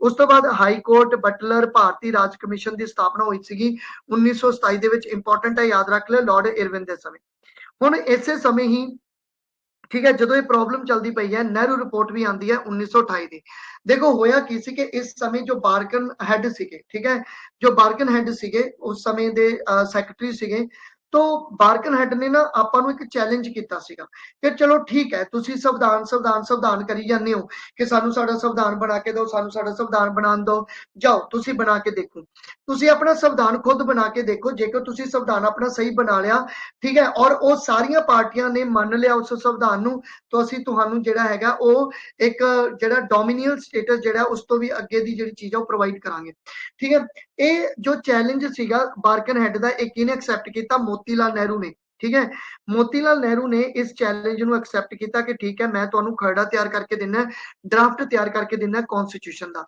ਇਸੇ ਨੂੰ ਹੀ ਬੋਲਦੇ ਨੇ ਨਹਿਰੂ ਰਿਪੋਰਟ 1928 ਦੇ ਵਿੱਚ ਨਹਿਰੂ ਰਿਪੋਰਟ ਆਂਦੀ ਹੈ ਲੇਕਿਨ ਇਸ ਨਹਿਰੂ ਰਿਪੋਰਟ ਦਾ ਜੋ ਡਰਾਫਟ ਸੀਗਾ ਉਸ ਡਰਾਫਟ ਨੂੰ ਬਾਕੀ ਪਾਰਟੀਆਂ ਨੇ ਤਾਂ ਮੰਨਿਆ ਲੇਕਿਨ ਮੁਸਲਿਮ ਲੀਗ ਨੇ ਇਸ ਨੂੰ ਨਹੀਂ ਮੰਨਿਆ ਸੀਗਾ ਜਦੋਂ ਮੁਸਲਿਮ ਲੀਗ ਨੇ ਇਸ ਨੂੰ ਨਹੀਂ ਮੰਨਿਆ ਤਾਂ ਹੋਇਆ ਕਿ ਇਸ ਦਾ ਹੀ ਬਹਾਨਾ ਲਾ ਕੇ ਅੰਗਰੇਜ਼ਾਂ ਨੇ ਵੀ ਇਸ ਨਹਿਰੂ ਰਿਪੋਰਟ ਨੂੰ ਕੀ ਕਰਤਾ ਸੀਗਾ ਰੱਦ ਕਰਤਾ ਸੀਗਾ ਤਾਂ ਇਹ ਪਹਿਲੀ ਡਿਮਾਂਡ ਤੁਸੀਂ ਕਹਿ लगदी है जदों कॉन्स्टिट्यूशन दी पहलियां डिमांडां विचों या पहले ड्राफ्टां विचों एक ड्राफ्ट नेहरू रिपोर्ट 1928 सीगा। इंपॉर्टेंट क्वेश्चन है, याद रख लियो। ਉਸ ਤੋਂ ਬਾਅਦ ਕਾਂਗਰਸ ਦਾ ਇੱਕ ਲਾਹੌਰ ਸੈਸ਼ਨ ਹੁੰਦਾ ਹੈ। ਦੇਖੋ ਹੁਣ ਨਹਿਰੂ ਰਿਪੋਰਟ ਦੇ ਵਿੱਚ ਨਹਿਰੂ ਨੇ ਡੋਮੀਨੀਅਨ ਸਟੇਟਸ ਦੀ ਡਿਮਾਂਡ ਰੱਖਤੀ ਸੀ। ਡੋਮੀਨੀਅਨ ਸਟੇਟਸ ਦਾ ਮਤਲਬ ਇਹ ਹੁੰਦਾ ਹੈ ਕਿ ਵੀ ਸਰਕਾਰ ਸਾਡੀ ਰਹੇਗੀ, ਮਤਲਬ ਸਰਕਾਰ ਇੰਡੀਆ ਦੀ ਰਹੇਗੀ, ਇੰਡੀਅਨ ਲੀਡਰਸ ਦੀ ਸਰਕਾਰ ਹੋਏਗੀ, ਔਰ ਨਾਮ ਜਾਂ ਕਬਜ਼ਾ ਕਿਹਦਾ ਰਹੇਗਾ, ਉਹ ਹਜੇ ਵੀ ਬ੍ਰਿਟਿਸ਼ ਦਾ, ਮਤਲਬ ਆਪਾਂ ਅੰਡਰ ਬ੍ਰਿਟਿਸ਼ ਦੇ ਹੀ ਰਵਾਂਗੇ, ਲੇਕਿਨ ਜੋ कह लो कि सरकार होगी वो इंडियन रहेगी। ਜਦੋਂ ਕਿ ਬ੍ਰਿਟਿਸ਼ ਗਵਰਨਮੈਂਟ ਨੇ ਜੋ ਬਾਕੀ ਬਸਤੀਆਂ ਬਣਾਈਆਂ ਸੀ, ਬਾਕੀ ਕੰਟਰੀਜ਼ ਨੂੰ ਜੋ ਬਸਤੀਆਂ ਬਣਾਈਆਂ ਸੀ, ਉਹਦੇ ਵਿੱਚ ਪਹਿਲਾਂ ਤੋਂ ਹੀ ਉਹਨਾਂ ਨੂੰ ਡੋਮੀਨੀਅਨ ਸਟੇਟਸ ਦਿੱਤਾ ਹੋਇਆ ਸੀ। ਸਿਰਫ ਇੱਕ ਇੰਡੀਆ ਹੀ ਸੀ ਜਿਹਨੂੰ ਇਹ ਡੋਮੀਨੀਅਨ ਸਟੇਟਸ ਨਹੀਂ ਦੇ ਰਹੇ ਸੀ। ਤਾਂ ਮੋਤੀਲਾਲ ਨਹਿਰੂ ਨੇ ਕਿਹਾ ਠੀਕ ਹੈ ਸਾਨੂੰ ਡੋਮੀਨੀਅਨ ਸਟੇਟਸ ਦੇ ਦਿਓ, ਠੀਕ ਹੈ, ਲੇਕਿਨ ਇੱਥੇ ਹੀ ਜਿਹੜੇ ਯੰਗ ਲੀਡਰ ਸੀਗੇ, ਜਿਹਦੇ ਵਿੱਚ ਯੰਗ ਲੀਡਰਸ ਦੇ ਵਿੱਚ ਇਹਨਾਂ ਦੇ ਹੀ ਬੇਟੇ ਜਵਾਹਰ ਲਾਲ ਨਹਿਰੂ, ਠੀਕ ਹੈ, ਜਵਾਹਰ ਲਾਲ ਨਹਿਰੂ ਨੇ ਇਹ ਚੀਜ਼ ਪਸੰਦ ਨਹੀਂ ਆਈ, ਕਿਉਂਕਿ ਉਹਨਾਂ ਨੂੰ ਲੱਗਿਆ ਕਿ ਆਪਾਂ ਨੂੰ ਤਾਂ ਜੀ ਪੂਰਨ ਸਵਰਾਜ ਚਾਹੀਦਾ, ਸਾਨੂੰ ਤਾਂ ਪੂਰੀ ਆਜ਼ਾਦੀ ਚਾਹੀਦੀ ਹੈ, ਸਾਨੂੰ ਇਹ ਨਹੀਂ ਚਾਹੀਦਾ ਕਿ ਕੱਲੀ ਸਰਕਾਰ ਸਾਡੀ ਹੋਵੇ ਔਰ ਹਜੇ ਵੀ ਕਬਜ਼ਾ ਉਹਨਾਂ ਦਾ ਰਵੇ, ਨਹੀਂ, ਸਾਨੂੰ ਤਾਂ ਪੂਰਨ ਆਜ਼ਾਦੀ ਚਾਹੀਦੀ ਹੈ। ਤਾਂ ਇਹੀ ਕਾਰਨ ਹੈ ਕਿ ਜਦੋਂ ਅਗਲੇ ਸਾਲ ਕਾਂਗਰਸ ਦੇ ਲਾਹੌਰ ਸੈਸ਼ਨ ਦੇ ਹੈੱਡ ਬਣਾਏ ਗਏ ਪੰਡਿਤ ਜਵਾਹਰ ਲਾਲ ਨਹਿਰੂ ਨੂੰ, ਤਾਂ ਪੰਡਿਤ ਜਵਾਹਰ ਲਾਲ ਨਹਿਰੂ ਨੇ ਪੂਰਨ ਸਵਰਾਜ ਦਾ ਮਤਾ ਪਾਸ ਕੀਤਾ ਸੀ 1929 ਵਿੱਚ, ਠੀਕ ਹੈ। ਤਾਂ ਇਹ ਪੁਆਇੰਟ ਵੀ ਤੁਸੀਂ ਯਾਦ ਜਿਹੜਾ ਹੈਗਾ ਉਹ ਰੱਖ ਲੈਣਾ। ਔਰ ਉਸ ਤੋਂ ਬਾਅਦ ਹੀ ਡਾਂਡੀ ਮਾਰਚ ਅਤੇ ਸਿਵਲ ਨਾਫਰਮਾਨੀ ਅੰਦੋਲਨ ਵਗੈਰਾ 1930 ਦੇ ਵਿੱਚ ਚੱਲ ਜਾਂਦੇ ਨੇ, ਔਰ ਪਹਿਲੀ ਗੋਲਮੇਜ ਕਾਨਫਰੰਸ 1930 ਵਿੱਚ ਆਉਂਦੀ ਹੈ। ਤਿੰਨ ਗੋਲਮੇਜ ਕਾਨਫਰੰਸ ਤੁਸੀਂ ਰੀਡ ਕਰਨੀਆਂ ਹੋਣਗੀਆਂ, 1930 ਦੀ, 1931 ਦੀ, 1931 ਅਤੇ 1932 ਦੀ। ਇਹ ਤਿੰਨ ਗੋਲਮੇਜ ਕਾਨਫਰੰਸ ਹੈਗੀਆਂ, ਆਪਾਂ ਡਿਟੇਲ ਚ ਇਹਨਾਂ ਨੂੰ ਪੜਾਂਗੇ। ਔਰ ਇੱਥੇ ਹੀ 1931 ਵਿੱਚ ਕੀ ਹੋਇਆ ਸੀਗਾ ਕਿ ਗਾਂਧੀ ਇਰਵਿਨ ਸਮਝੌਤਾ ਹੋਇਆ ਸੀ 1931 ਵਿੱਚ, ਕਿਉਂਕਿ ਗਾਂਧੀ 1930 ਦੀ ਗੋਲਮੇਜ ਕਾਨਫਰੰਸ ਵਿੱਚ ਨਹੀਂ ਗਿਆ ਸੀਗਾ, ਤਾਂ 1930 ਦੀ ਗੋਲਮੇਜ ਕਾਨਫਰੰਸ ਫੇਲ ਹੋ ਗਈ। ਤਾਂ ਅੰਗਰੇਜ਼ਾਂ ਨੂੰ ਲੱਗਿਆ ਕਿ ਇੱਕ ਬਹੁਤ ਵੱਡੀ ਪਾਰਟੀ ਕਾਂਗਰਸ ਨੇ ਪਾਰਟਿਸਿਪੇਟ ਨਹੀਂ ਕੀਤਾ 1930 ਵਿੱਚ, ਇਸ ਕਰਕੇ ਇਹ ਕਿਸੇ ਸਮਝੌਤੇ ਤੇ ਅਸੀਂ ਨਹੀਂ ਪਹੁੰਚੇ। ਤਾਂ ਇਰਵਿਨ ਨੂੰ ਕਿਹਾ ਗਿਆ ਕਿ ਵੀ ਗਾਂਧੀ ਨੂੰ ਮਨਾ ਕੇ ਦੂਜੀ ਗੋਲਮੇਜ ਕਾਨਫਰੰਸ ਵਿੱਚ ਪਾਰਟਿਸਿਪੇਟ ਕਰਵਾਇਆ ਜਾਵੇ। ਤਾਂ ਇਹੀ ਕਾਰਨ ਹੈ ਕਿ ਗਾਂਧੀ ਇਰਵਿਨ ਸਮਝੌਤਾ ਹੁੰਦਾ ਹੈਗਾ। ਆਈ ਥਿੰਕ ਇਹ ਸਲਾਈਡ ਤੁਹਾਨੂੰ ਪੂਰੀ ਜਿਹੜੀ ਆ ਉਹ ਸਮਝ ਆ ਗਈ ਹੋਏਗੀ। ਉਸ ਤੋਂ ਬਾਅਦ ਹੈ ਆਪਣੇ ਕੋਲੇ ਲਾਰਡ ਵਿਲਿੰਗਟਨ 1931 ਤੋਂ ਲੈ ਕੇ 1936 ਤੱਕ ਰਿਹਾ। ਦੂਸਰੀ ਗੋਲਮੇਜ ਕਾਨਫਰੰਸ ਹੁੰਦੀ ਹੈ 1931 ਦੀ 7 ਸਤੰਬਰ ਤੋਂ ਲੈ ਕੇ 2 ਦਸੰਬਰ ਤੱਕ, ਇਹ ਦੂਸਰੀ ਗੋਲਮੇਜ ਕਾਨਫਰੰਸ ਹੋਈ ਸੀ। ਦੇਖੋ ਇੱਥੇ ਤੁਸੀਂ ਯਾਦ ਰੱਖ ਲਓ 1930, 31 ਅਤੇ 32, ਤੁਹਾਨੂੰ ਦੋ ਕੁਐਸਚਨ ਕਾਫੀ ਡਾਇਰੈਕਟਲੀ ਪੁੱਛ ਲੈਂਦੇ ਨੇ ਕਿ ਤਿੰਨੇ ਗੋਲਮੇਜ ਕਾਨਫਰੰਸ ਵਿੱਚ ਕਿਸ ਨੇ ਪਾਰਟਿਸਿਪੇਟ ਕੀਤਾ। BR ਅੰਬੇਡਕਰ ਨੇ ਤਿੰਨੇ ਗੋਲਮੇਜ ਕਾਨਫਰੰਸ ਵਿੱਚ ਪਾਰਟਿਸਿਪੇਟ ਕੀਤਾ, ਲੇਕਿਨ ਅਗਰ ਕੱਲਾ 31 ਦਾ ਪੁੱਛ ਲੈਣ ਤਾਂ ਜਵਾਹਰ ਲਾਲ ਨਹਿਰੂ ਨੇ, ਠੀਕ ਹੈ, ਸੌਰੀ ਆਪਣੇ ਕੋਲੇ ਗਾਂਧੀ ਨੇ, ਠੀਕ ਹੈ, ਮਹਾਤਮਾ ਗਾਂਧੀ, ਮਤਲਬ ਕਾਂਗਰਸ ਨੇ ਕਿਹੜੀ ਮੀਟਿੰਗ ਵਿੱਚ ਪਾਰਟਿਸਿਪੇਟ ਕੀਤਾ, ਕੱਲਾ 1931 ਦੀ ਮੀਟਿੰਗ ਵਿੱਚ ਪਾਰਟਿਸਿਪੇਟ ਕੀਤਾ, ਮਹਾਤਮਾ ਗਾਂਧੀ ਨੇ ਪਾਰਟਿਸਿਪੇਟ ਕੀਤਾ ਸੀ, ਠੀਕ ਹੈ। ਇਹ ਪੁਆਇੰਟ ਤੁਸੀਂ ਯਾਦ ਰੱਖ ਲਿਓ। ਸਿਵਲ ਨਾਫਰਮਾਨੀ ਅੰਦੋਲਨ ਦੁਬਾਰਾ ਸ਼ੁਰੂ ਕਰਤਾ, ਕਿਉਂਕਿ ਗਾਂਧੀ ਸਿਵਲ ਨਾਫਰਮਾਨੀ ਅੰਦੋਲਨ ਨੂੰ ਖਤਮ ਕਰਕੇ ਹੀ ਦੂਜੀ ਗੋਲਮੇਜ ਕਾਨਫਰੰਸ ਵਿੱਚ ਜਾਂਦੇ ਨੇ, ਕਿਉਂਕਿ ਗਾਂਧੀ ਇਰਵਿਨ ਸਮਝੌਤੇ ਦੀ ਇੱਕ ਸ਼ਰਤ ਸੀਗੀ ਕਿ ਗਾਂਧੀ ਆਪਣਾ ਸਿਵਲ ਨਾਫਰਮਾਨੀ ਅੰਦੋਲਨ ਖਤਮ ਕਰਕੇ ਦੂਜੀ ਗੋਲਮੇਜ ਕਾਨਫਰੰਸ ਵਿੱਚ ਪਾਰਟਿਸਿਪੇਟ ਕਰੇਗਾ। ਔਰ ਇੱਥੇ ਤੁਸੀਂ ਦੇਖ ਪਾ ਰਹੇ ਹੋ ਕਿ 1900 ਜਿਹੜਾ 31 ਦੀ ਡਿਟੇਲ ਹੈ, ਠੀਕ ਹੈ, 1930, 31, 32 ਦੀ ਡਿਟੇਲ ਹੈ। ਇਸ ਸਮੇਂ ਕੀ ਸੀਗਾ ਤੁਸੀਂ ਮੈਨੂੰ ਦੱਸ ਸਕਦੇ ਹੋ ਕਿ ਜੋ ਭਗਤ ਸਿੰਘ ਸੀ ਉਹਨਾਂ ਨੂੰ ਫਾਂਸੀ ਵੀ ਦਿੱਤੀ ਗਈ ਸੀ, ਠੀਕ ਹੈ। ਇਹ ਆਪਾਂ ਅੱਗੇ ਜਾ ਕੇ ਜਦੋਂ ਆਪਾਂ ਗਾਂਧੀ ਇਰਵਿਨ ਸਮਝੌਤੇ ਨੂੰ ਡਿਟੇਲ ਚ ਪੜਾਂਗੇ ਤਾਂ ਉਹਦੇ ਵਿੱਚ ਮੈਂਸ਼ਨ ਹੈਗਾ। ਉਸ ਤੋਂ ਬਾਅਦ ਕਿਊਮਿਨਲ ਅਵਾਰਡ 1932 ਆਇਆ ਔਰ ਪੂਨਾ ਪੈਕਟ 1932 ਆਂਦਾ। ਥੋੜੀ ਜਿਹੀ ਡਿਟੇਲ ਦੇ ਦਿੰਦਾ ਮੈਂ ਇਹਦੀ।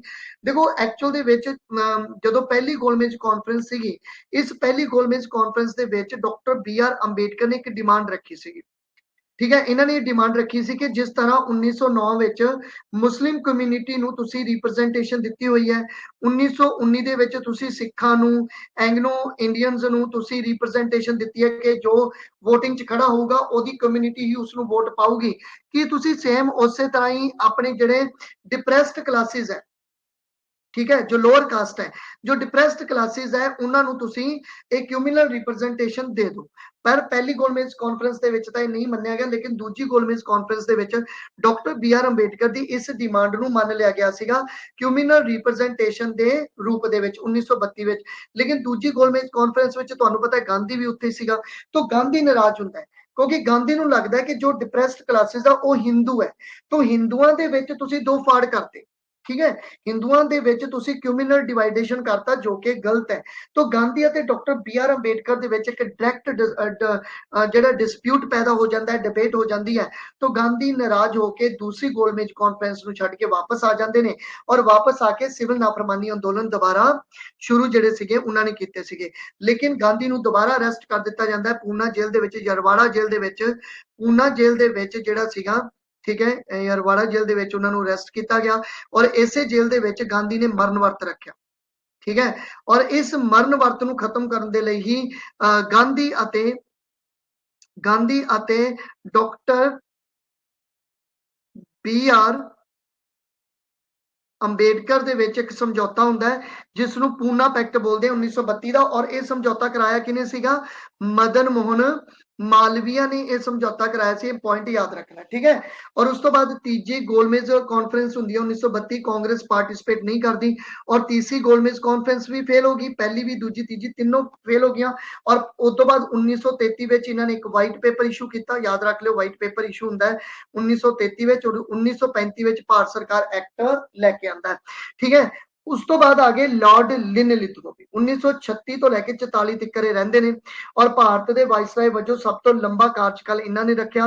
ਦੂਸਰੇ ਵਿਸ਼ਵ ਯੁੱਧ ਦੀ ਸ਼ੁਰੂਆਤ 1939 ਦੇ ਸ਼ੁਰੂ ਹੋਣ ਤੋਂ ਬਾਅਦ ਕਾਂਗਰਸ ਦੇ ਮੰਤਰੀਆਂ ਦਾ ਅਸਤੀਫਾ ਇਸ ਸਮੇਂ ਹੁੰਦਾ ਕਿਉਂਕਿ ਲਾਰਡ ਲਿਨਲਿਥਗੋ ਅਨਅਨਾਉਂਸਲੀ, ਮਤਲਬ ਕਾਂਗਰਸ ਨਾਲ ਡਿਸਕਸ ਕਰੇ ਬਿਨਾ ਹੀ ਇਹ ਅਨਾਉਂਸਮੈਂਟ ਕਰ ਦਿੰਦੇ ਆ ਕਿ ਇੰਡੀਆ ਜਿਹੜਾ ਹੈਗਾ ਉਹ ਸਾਡੇ ਵੱਲੋਂ ਬ੍ਰਿਟਿਸ਼ ਵੱਲੋਂ ਦੂਸਰਾ ਵਿਸ਼ਵ ਯੁੱਧ ਲੜੇਗਾ। ਲੇਕਿਨ ਜੋ ਮਤਲਬ ਇੰਡੀਅਨ ਲੀਡਰ ਸੀ ਉਹਨਾਂ ਨੂੰ ਇਹ ਚੀਜ਼ ਪਸੰਦ ਨਹੀਂ ਆਈ, ਇਸ ਕਰਕੇ ਇਹਨਾਂ ਨੇ ਅਸਤੀਫਾ ਦਿੱਤਾ। ਔਰ ਇੰਡੀਅਨ ਲੀਡਰਸ ਦੇ ਅਸਤੀਫਾ ਦੇਣ ਤੇ ਜਦੋਂ ਮੁਸਲਿਮ ਲੀਗ ਨੇ ਇਸ ਨੂੰ ਆਈ ਥਿੰਕ ਆਜ਼ਾਦੀ ਦਿਵਸ ਦੇ ਰੂਪ ਵਿੱਚ ਜਿਹੜਾ ਸੀਗਾ ਉਹ ਮਨਾਇਆ ਸੀਗਾ, ਠੀਕ ਹੈ। ਫਾਰਵਰਡ ਬਲਾਕ ਦਾ ਗਠਨ ਹੁੰਦਾ ਹੈ 1939 ਦੇ ਵਿੱਚ। ਸੁਭਾਸ਼ ਚੰਦਰ ਬੋਸ ਜਿਹੜਾ 1939 ਦੇ ਵਿੱਚ ਜਿਹੜਾ ਸੀਗਾ ਉਹ ਫਾਰਵਰਡ ਬਲਾਕ ਦੀ ਸਥਾਪਨਾ ਜਿਹੜੀ ਆ ਉਹ ਕਰਦੇ ਨੇ। ਮੁਸਲਿਮ ਲੀਗ ਦਾ ਲਾਹੌਰ ਮਤਾ ਪਾਸ ਹੁੰਦਾ ਹੈ ਔਰ ਮੁਸਲਮਾਨਾਂ ਲਈ ਵੱਖਰੇ ਰਾਜ ਦੀ ਮੰਗ ਜਿਹੜੀ ਆ ਉਹ ਰੱਖ ਦਿੱਤੀ ਜਾਂਦੀ ਹੈ। ਉਸ ਤੋਂ ਬਾਅਦ 1940 ਵਿੱਚ ਅਗਸਤ ਪੇਸ਼ਕਸ਼ ਆਉਂਦੀ ਹੈ। ਇਹ ਆਪਾਂ ਇੰਡੀਅਨ ਪੋਲਿਟੀ ਦੇ ਵਿੱਚ ਮੈਂ ਤੁਹਾਨੂੰ ਜਿਹੜਾ ਟੌਪਿਕ ਕੰਪਲੀਟ ਕਰਵਾ ਚੁੱਕਿਆ ਹੈਗਾ, ਉਹਦੇ ਵਿੱਚ ਮੈਂ ਤੁਹਾਨੂੰ ਇਹ ਦੱਸ ਚੁੱਕਿਆ ਕਿ ਅਗਸਤ ਪੇਸ਼ਕਸ਼ ਕੀ ਹੈ, 1940 ਕੀ ਹੈ। ਐਮ ਐਨ ਰॉय ਨੇ ਡਿਮਾਂਡ ਰੱਖੀ, ਫਿਰ ਕਾਂਗਰਸ ਨੇ ਡਿਮਾਂਡ ਰੱਖੀ ਸੰਵਿਧਾਨ ਸਭਾ ਦੀ ਔਰ ਉਸ ਸੰਵਿਧਾਨ ਸਭਾ ਦੀ ਡਿਮਾਂਡ ਨੂੰ ਲਾਰਡ ਲਿਨਲਿਥਗੋ ਦੁਆਰਾ ਅਗਸਤ ਪੇਸ਼ਕਸ਼ ਵਿੱਚ ਮੰਨਿਆ ਗਿਆ ਸੀ 8 ਅਗਸਤ 1940 ਦੇ ਵਿੱਚ, ਠੀਕ ਹੈ, 8 ਅਗਸਤ 1940 ਵਿੱਚ। ਲੇਕਿਨ ਤੁਹਾਨੂੰ ਪਤਾ ਹੈ ਕਿ ਜਿਹੜੀ ਕਾਂਗਰਸ ਸੀਗੀ ਅਤੇ ਮੁਸਲਿਮ ਲੀਗ ਸੀ ਦੋਨਾਂ ਨੇ ਹੀ ਇਸ ਪ੍ਰਪੋਜ਼ਲ ਨੂੰ ਰਿਜੈਕਟ ਕਰਤਾ ਸੀ। तो इस करके कांग्रेस ਅਤੇ ਮੁਸਲਿਮ ਲੀਗ ਨੂੰ ਮਨਾਉਣ ਦੇ ਲਈ ਕ੍ਰਿਪਸ ਪ੍ਰਪੋਜ਼ਲ ਭੇਜਿਆ ਗਿਆ ਸੀ 1942 ਦਾ, ਜਿਸ ਦੇ ਹੈਡ ਸੀਗੇ ਸਰ ਸਟੇਫੋਰਡ ਕ੍ਰਿਪਸ। ਲੇਕਿਨ ਇਸ ਕ੍ਰਿਪਸ ਪ੍ਰਪੋਜ਼ਲ ਨੂੰ ਹੀ ਗਾਂਧੀ ਨੇ ਪੋਸਟ ਡੇਟਡ ਚੈੱਕ ਕਿਹਾ ਸੀਗਾ ਔਰ ਇਸੇ ਸਮੇਂ ਹੀ ਭਾਰਤ ਛੱਡੋ ਅੰਦੋਲਨ 1942 ਦੇ ਵਿੱਚ ਸ਼ੁਰੂ ਹੋ ਜਾਂਦਾ ਹੈ। तो आई थिंक ਇਹ ਸਲਾਈਡ ਤੁਹਾਨੂੰ ਪੂਰੀ ਸਮਝ ਜਿਹੜੀ ਆ ਉਹ ਆ ਗਈ ਹੋਏਗੀ, ठीक है। तो लास्ट स्लाइड है ये, ठीक है। तो लास्ट स्लाइड ਆਪਾਂ ਕੰਪਲੀਟ ਕਰਦੇ ਹਾਂ, ठीक है। तो इसमें ਆਪਾਂ कवर करके चलांगे, देखते हैं की है। उस तो बाद लॉर्ड लिनलिथगो तो बाद लॉर्ड वेवल आते हैं 1940 तो लेके 47 तक रहे। वेवल योजना शुरू की, शिमले ਦੇ ਵਿੱਚ ਇਹਨਾਂ ਨੇ ਕਾਨਫਰੰਸ ਕੀਤੀ, ਲੀਡਰਸ ਨੂੰ ਬੁਲਾਇਆ ਗਿਆ, ਇੰਡੀਅਨ ਲੀਡਰਸ ਨੂੰ ਬੁਲਾ ਕੇ ਡਿਸਕਸ ਕੀਤੀ ਗਈ ਕਿ ਵੀ ਜੋ ਮੁਸਲਿਮ ਲੀਗ ਹੈ ਅਤੇ ਕਾਂਗਰਸ ਹੈ ਉਹਦੇ ਵਿੱਚ ਸਮਝੌਤਾ ਕਰਾਇਆ ਜਾਵੇ ਔਰ ਅਗਰ ਦੇਸ਼ ਨੂੰ ਆਜ਼ਾਦ ਕਰਨਾ ਹੈ ਤਾਂ ਜਿਹੜੀ ਪਾਵਰ ਹੈਗੀ ਹੈ ਉਹ ਕਿਵੇਂ ਡਿਸਟ੍ਰੀਬਿਊਟ ਕੀਤੀ ਜਾਵੇ। ਪੂਰੀ ਦਾ ਪੂਰਾ ਇਹ ਸ਼ਿਮਲਾ ਕਾਨਫਰੰਸ ਸੀ, ਲੇਕਿਨ ਆਈ ਥਿੰਕ ਇਹ ਫੇਲ ਹੋ ਗਈ ਸੀਗੀ 1942 ਦੀ ਇਹ शिमला कॉन्फ्रेंस। फिर सी राजा गोपालाचारी ਦਾ CR ਫਾਰਮੂਲਾ ਜਿਹੜਾ 1944 ਦਾ ਆਂਦਾ ਹੈ ਕਿ ਕਿਵੇਂ ਪਾਵਰ ਨੂੰ ਡਿਵਾਈਡ ਕੀਤਾ ਜਾਣਾ ਚਾਹੀਦਾ ਹੈ। ਲੇਕਿਨ ਇਹ ਸਭ ਕੁਝ ਫੇਲ ਹੋਣ ਤੋਂ ਬਾਅਦ ਕੈਬਨਿਟ ਮਿਸ਼ਨ 1946 ਆਂਦਾ ਹੈ। ਕੈਬਨਿਟ ਮਿਸ਼ਨ 1946 ਆਇਆ, ਤੁਹਾਨੂੰ ਪਤਾ ਹੈ ਕੈਬਨਿਟ ਨੇ ਹੀ ਆਪਾਂ ਨੂੰ ਕੀ ਬਣਾ ਕੇ ਦਿੱਤੀ ਹੈ, ਕੈਬਨਿਟ ਮਿਸ਼ਨ ਨੇ ਹੀ ਆਪਾਂ ਨੂੰ ਬਣਾ ਕੇ ਦਿੱਤੀ ਹੈ ਕਨਸਟੀਟਿਊਐਂਟ ਅਸੈਂਬਲੀ, ठीक है। ਇੱਥੇ ਹੀ ਤੁਹਾਨੂੰ ਕਨਸਟੀਟਿਊਐਂਟ ਅਸੈਂਬਲੀ ਬਣਾਈ ਜਾਂਦੀ ਹੈ ਔਰ ਕਨਸਟੀਟਿਊਐਂਟ ਅਸੈਂਬਲੀ ਦੇ 399 ਮੈਂਬਰ ਇਹ ਆਪਾਂ ਡਿਟੇਲ ਕਰ ਚੁੱਕੇ ਹਾਂ। तो ਕੈਬਨਿਟ ਮਿਸ਼ਨ ਦੁਆਰਾ 1946 ਦੇ ਵਿੱਚ ਜਿਹੜਾ ਹੈਗਾ ਉਹ ਕਨਸਟੀਟਿਊਐਂਟ ਅਸੈਂਬਲੀ ਬਣਾਈ ਗਈ। ਕੈਬਨਿਟ ਮਿਸ਼ਨ ਦੇ ਕਿੰਨੇ ਮੈਂਬਰ ਸੀਗੇ? 3 ਮੈਂਬਰ ਸੀਗੇ। ਹੈਡ ਤੁਸੀਂ ਮੈਨੂੰ ਕਮੈਂਟ ਕਰਕੇ ਦੱਸਣਾ ਕਿ ਤਿੰਨਾਂ ਦੇ ਵਿੱਚੋਂ ਕੈਬਨਿਟ ਮਿਸ਼ਨ ਦਾ ਹੈਡ ਕੌਣ ਸੀਗਾ, ਮੈਂ ਤੁਹਾਨੂੰ ਪੜ੍ਹਾ ਚੁੱਕਿਆ। ਲੇਕਿਨ ਇੱਥੇ ਹੀ ਜਦੋਂ ਮੁਸਲਿਮ ਲੀਗ ਦੀ ਡਿਮਾਂਡ ਜ਼ਿਆਦਾ ਮੰਨੀ ਨਹੀਂ ਜਾ ਰਹੀ ਸੀਗੀ ਤਾਂ 1946 ਦੇ ਵਿੱਚ ਹੋਇਆ ਕੀ ਸੀਗਾ ਕਿ ਉਹਨਾਂ ਨੇ ਮੁਸਲਿਮ ਲੀਗ ਨੇ ਕਿਹਾ ਜਾਂ ਤਾਂ ਸਾਨੂੰ ਸਾਡੀ ਕਨਸਟੀਟਿਊਟ ਅਸੈਂਬਲੀ ਬਣਾ ਕੇ ਦਿਓ ਜਾਂ ਅਸੀਂ ਡਾਇਰੈਕਟ ਐਕਸ਼ਨ ਕਰਾਂਗੇ। ਤਾਂ 16 ਅਗਸਤ 1946 ਨੂੰ ਮੁਸਲਿਮ ਲੀਗ ਦੁਆਰਾ ਡਾਇਰੈਕਟ ਐਕਸ਼ਨ ਕੀਤਾ ਗਿਆ, ਜਿੱਥੇ ਹਿੰਦੂ ਮੁਸਲਮਾਨਾਂ ਦੀ ਕਾਫੀ ਕੱਟ-ਵੱਢ ਹੁੰਦੀ ਹੈ, ਬਹੁਤ ਜ਼ਿਆਦਾ ਨੁਕਸਾਨ ਹੁੰਦਾ ਹੈ, ਦੰਗੇ ਫੈਲ ਜਾਂਦੇ ਆ ਅਲੱਗ-ਅਲੱਗ ਥਾਵਾਂ ਤੇ, ਬਹੁਤ ਜ਼ਿਆਦਾ ਦੰਗੇ ਫੈਲਦੇ ਆ। ਔਰ ਮਹਾਤਮਾ ਗਾਂਧੀ ਨੇ ਇੱਕ ਸਟੇਟਮੈਂਟ ਦਿੱਤੀ ਸੀਗੀ ਕਿ ਵੀ ਮੇਰਾ ਕੀਤਾ ਕਰਾਇਆ ਸਾਰਾ ਵਿਅਰਥ ਗਿਆ ਚਲਾ ਔਰ ਮੇਰੇ ਇਰਦ ਗਿਰਦ ਮੈਨੂੰ ਹੁਣ ਹਨੇਰਾ ਹੀ ਨਜ਼ਰ ਆਉਂਦਾ ਪਿਆ ਹੈਗਾ। ਲੇਕਿਨ ਬਾਅਦ ਵਿੱਚ ਗਾਂਧੀ ਨੇ ਇੱਕ ਫਿਰ ਆਖਰੀ ਮਤਲਬ ਜਿਹੜਾ ਦਾ ਖੇਡਿਆ ਜਾਂ ਕਹਿ ਲਓ ਕਿ ਆਖਰੀ ਮਤਲਬ ਜਿਹੜੀ ਸੀ ਇੱਕ ਪ੍ਰਾਰਥਨਾ ਕੀਤੀ ਲੋਕਾਂ ਨੂੰ ਕਿ ਅਗਰ ਤੁਸੀਂ ਵਾਕਈ ਹੀ ਮੈਨੂੰ ਚਾਹੁੰਦੇ ਹੋ ਤਾਂ ਇਹ ਦੰਗੇ ਖਤਮ ਕਰ ਦਿਓ। ਔਰ ਇੰਨਾ ਜ਼ਿਆਦਾ ਮੈਰੈਕਲ ਹੋਇਆ ਕਿ ਬਈ ਇੱਕਦਮ ਹੀ ਇਹ ਦੰਗੇ ਜਿਹੜੇ ਸੀ ਉਹ ਖਤਮ ਹੋ ਗਏ ਸੀਗੇ। ਠੀਕ ਹੈ, ਤਾਂ ਇਹ ਵੀ ਇੱਕ ਸਟੋਰੀ ਆਪਾਂ ਮਾਡਰਨ ਹਿਸਟਰੀ ਦੇ ਵਿੱਚ ਸਟੋਰੀ ਜਿਹੜੀ ਹੈ ਕੰਪਲੀਟ ਕਰਾਂਗੇ। ਔਰ ਉਸ ਤੋਂ ਬਾਅਦ ਪੀਐਮ ਸੀਗੇ ਇੰਗਲੈਂਡ ਦੇ ਮਿਸਟਰ ਐਟਲੀ, ਲੇਬਰ ਪਾਰਟੀ ਦੇ ਇਹ ਸੀਗੇ। ਠੀਕ ਹੈ, ਤਾਂ ਲੇਬਰ ਪਾਰਟੀ ਦੇ ਮਿਸਟਰ ਐਟਲੀ 1947 ਦੁਆਰਾ ਭਾਰਤ ਵਿੱਚ ਬ੍ਰਿਟਿਸ਼ ਰਾਜ ਦੇ ਅੰਤ ਦਾ ਐਲਾਨ ਕਰਨ ਦੀ ਘੋਸ਼ਣਾ ਕਰਦੇ ਨੇ ਕਿ ਵੀ ਅਸੀਂ 1948 ਤੋਂ ਪਹਿਲਾਂ ਤੁਹਾਡਾ ਦੇਸ਼ ਜਿਹੜਾ ਉਹ ਆਜ਼ਾਦ ਕਰ ਦਾਂਗੇ। ਲੇਕਿਨ ਮਾਊਂਟ ਬੈਟਨ ਜਿਹੜਾ ਕਿ ਉਸ ਤੋਂ ਬਾਅਦ ਗਵਰਨਰ ਜਨਰਲ ਬਣਾ ਕੇ ਭੇਜਿਆ ਔਰ ਬਾਅਦ ਵਿੱਚ ਵਾਇਸਰਾਏ ਵੀ ਕਹਿ ਸਕਦੇ ਹੋ ਇਸ ਨੂੰ ਤੁਸੀਂ। ਠੀਕ ਹੈ, ਤਾਂ ਇਸਨੇ ਸਮਝਾਇਆ ਐਟਲੀ ਨੂੰ ਕਿ ਅਗਰ ਆਪਾਂ 1948 ਤੱਕ ਰੁਕਾਂਗੇ ਨਾ ਤਾਂ ਦੰਗੇ ਬਹੁਤ ਜ਼ਿਆਦਾ ਫੈਲ ਜਾਣਗੇ ਔਰ ਲੋਕ ਬਹੁਤ ਜ਼ਿਆਦਾ ਮਰ ਜਾਣਗੇ, ਜਿਸ ਦਾ ਸਾਰਾ ਇਲਜ਼ਾਮ ਬ੍ਰਿਟਿਸ਼ ਤੇ ਆਏਗਾ। तो यही कारण है कि लॉर्ड माउंट बैटन ने अपनी प्लानिंग की थी। ठीक है, 3 जून प्लानिंग आती है, 1947 का कॉन्सैप्ट आता है और देश ਨੂੰ ਜਿਹੜਾ ਹੈਗਾ ਉਹ डिवाइड कर दिता जाता है। तो पाकिस्तान ਜਿਹੜਾ ਹੈ ਇੱਕ ਨਵੇਂ ਦੇਸ਼ ਦੇ ਰੂਪ ਵਿੱਚ ਉੱਭਰ ਕੇ ਸਾਹਮਣੇ ਆਉਂਦਾ ਹੈ ਔਰ ਪਾਕਿਸਤਾਨ ਅਤੇ ਇੰਡੀਆ ਨੂੰ ਜਿਹੜਾ ਹੈ ਉਹ ਡਿਵਾਈਡ ਕਰ ਦਿੱਤਾ ਜਾਂਦਾ ਹੈ। ਦੋਨਾਂ ਦੇ ਵਿੱਚ ਇੱਕ ਲਾਈਨ ਖਿੱਚ ਦਿੱਤੀ ਜਾਂਦੀ ਹੈ ਜਿਹਨੂੰ ਬੋਲਦੇ ਨੇ ਰੈੱਡ ਕਲਿਫ ਲਾਈਨ। ਠੀਕ ਹੈ, ਇੱਕ ਰੈੱਡ ਕਲਿਫ ਕਮਿਸ਼ਨ ਬਣਾਇਆ ਜਾਂਦਾ ਔਰ ਇਸੇ ਰੈੱਡ ਕਲਿਫ ਕਮਿਸ਼ਨ ਦੇ ਤਹਿਤ ਜਿਹੜਾ ਸੀਗਾ ਉਹ ਲਾਈਨ ਜਿਹੜੀ ਆ ਉਹ ਡਿਵਾਈਡ ਕਰ ਦਿੱਤੀ ਜਾਂਦੀ ਹੈ। ਤਾਂ ਰੈੱਡ ਕਲਿਫ ਕਮਿਸ਼ਨ ਕਦੋਂ ਆਇਆ? 1947 ਵਿੱਚ ਆਇਆ ਔਰ ਇਸਨੇ ਇੱਕ ਬਾਉਂਡਰੀ ਲਾਈਨ ਖਿੱਚਤੀ ਇੰਡੀਆ ਤੇ ਪਾਕਿਸਤਾਨ ਦੀ ਔਰ ਭਾਰਤ ਦੀ ਆਜ਼ਾਦੀ 15 ਅਗਸਤ 1947। ਔਰ ਅਗਰ ਪਾਕਿਸਤਾਨ ਦੀ ਗੱਲ ਕਰੀਏ ਤਾਂ ਦੇਖੋ 14 ਅਗਸਤ ਦੀ ਡੇਟ ਬਣਦੀ ਹੈ ਕਿਉਂਕਿ 14 ਅਗਸਤ ਦੀ ਰਾਤ ਨੂੰ 12 ਵਜੇ ਤੋਂ ਪਹਿਲਾਂ ਠੀਕ ਹੈ ਪਾਕਿਸਤਾਨ ਦੇ ਡਾਕੂਮੈਂਟ ਤੇ ਸਾਈਨ ਹੋਏ ਸੀ ਔਰ 12 ਵਜੇ ਤੋਂ ਬਾਅਦ ਭਾਰਤ ਦੇ ਡਾਕੂਮੈਂਟ ਤੇ ਸਾਈਨ ਜਿਹੜੇ ਸੀਗੇ ਉਹ ਹੋਏ ਸੀ। ਵੈਰੀ ਗੁੱਡ, ਬਹੁਤ ਅੱਛਾ ਸਰ ਪੈਥਿਕ ਲਾਰੈਂਸ। ਠੀਕ ਹੈ ਜੀ, तो इस तरह अपना देश ਜਿਹੜਾ 15 ਅਗਸਤ 1947 ਨੂੰ ਆਜ਼ਾਦ ਜਿਹੜਾ ਹੈਗਾ ਉਹ ਹੋ ਜਾਂਦਾ ਹੈ। तो ਇਹ ਪੂਰੇ ਦਾ ਪੂਰਾ ਟੌਪਿਕ ਮੈਂ ਤੁਹਾਡਾ ਕੰਪਲੀਟ ਕਰਤਾ, ਗਵਰਨਰ ਜਨਰਲ ਪੂਰੇ ਕੰਪਲੀਟ ਹੋ ਗਏ।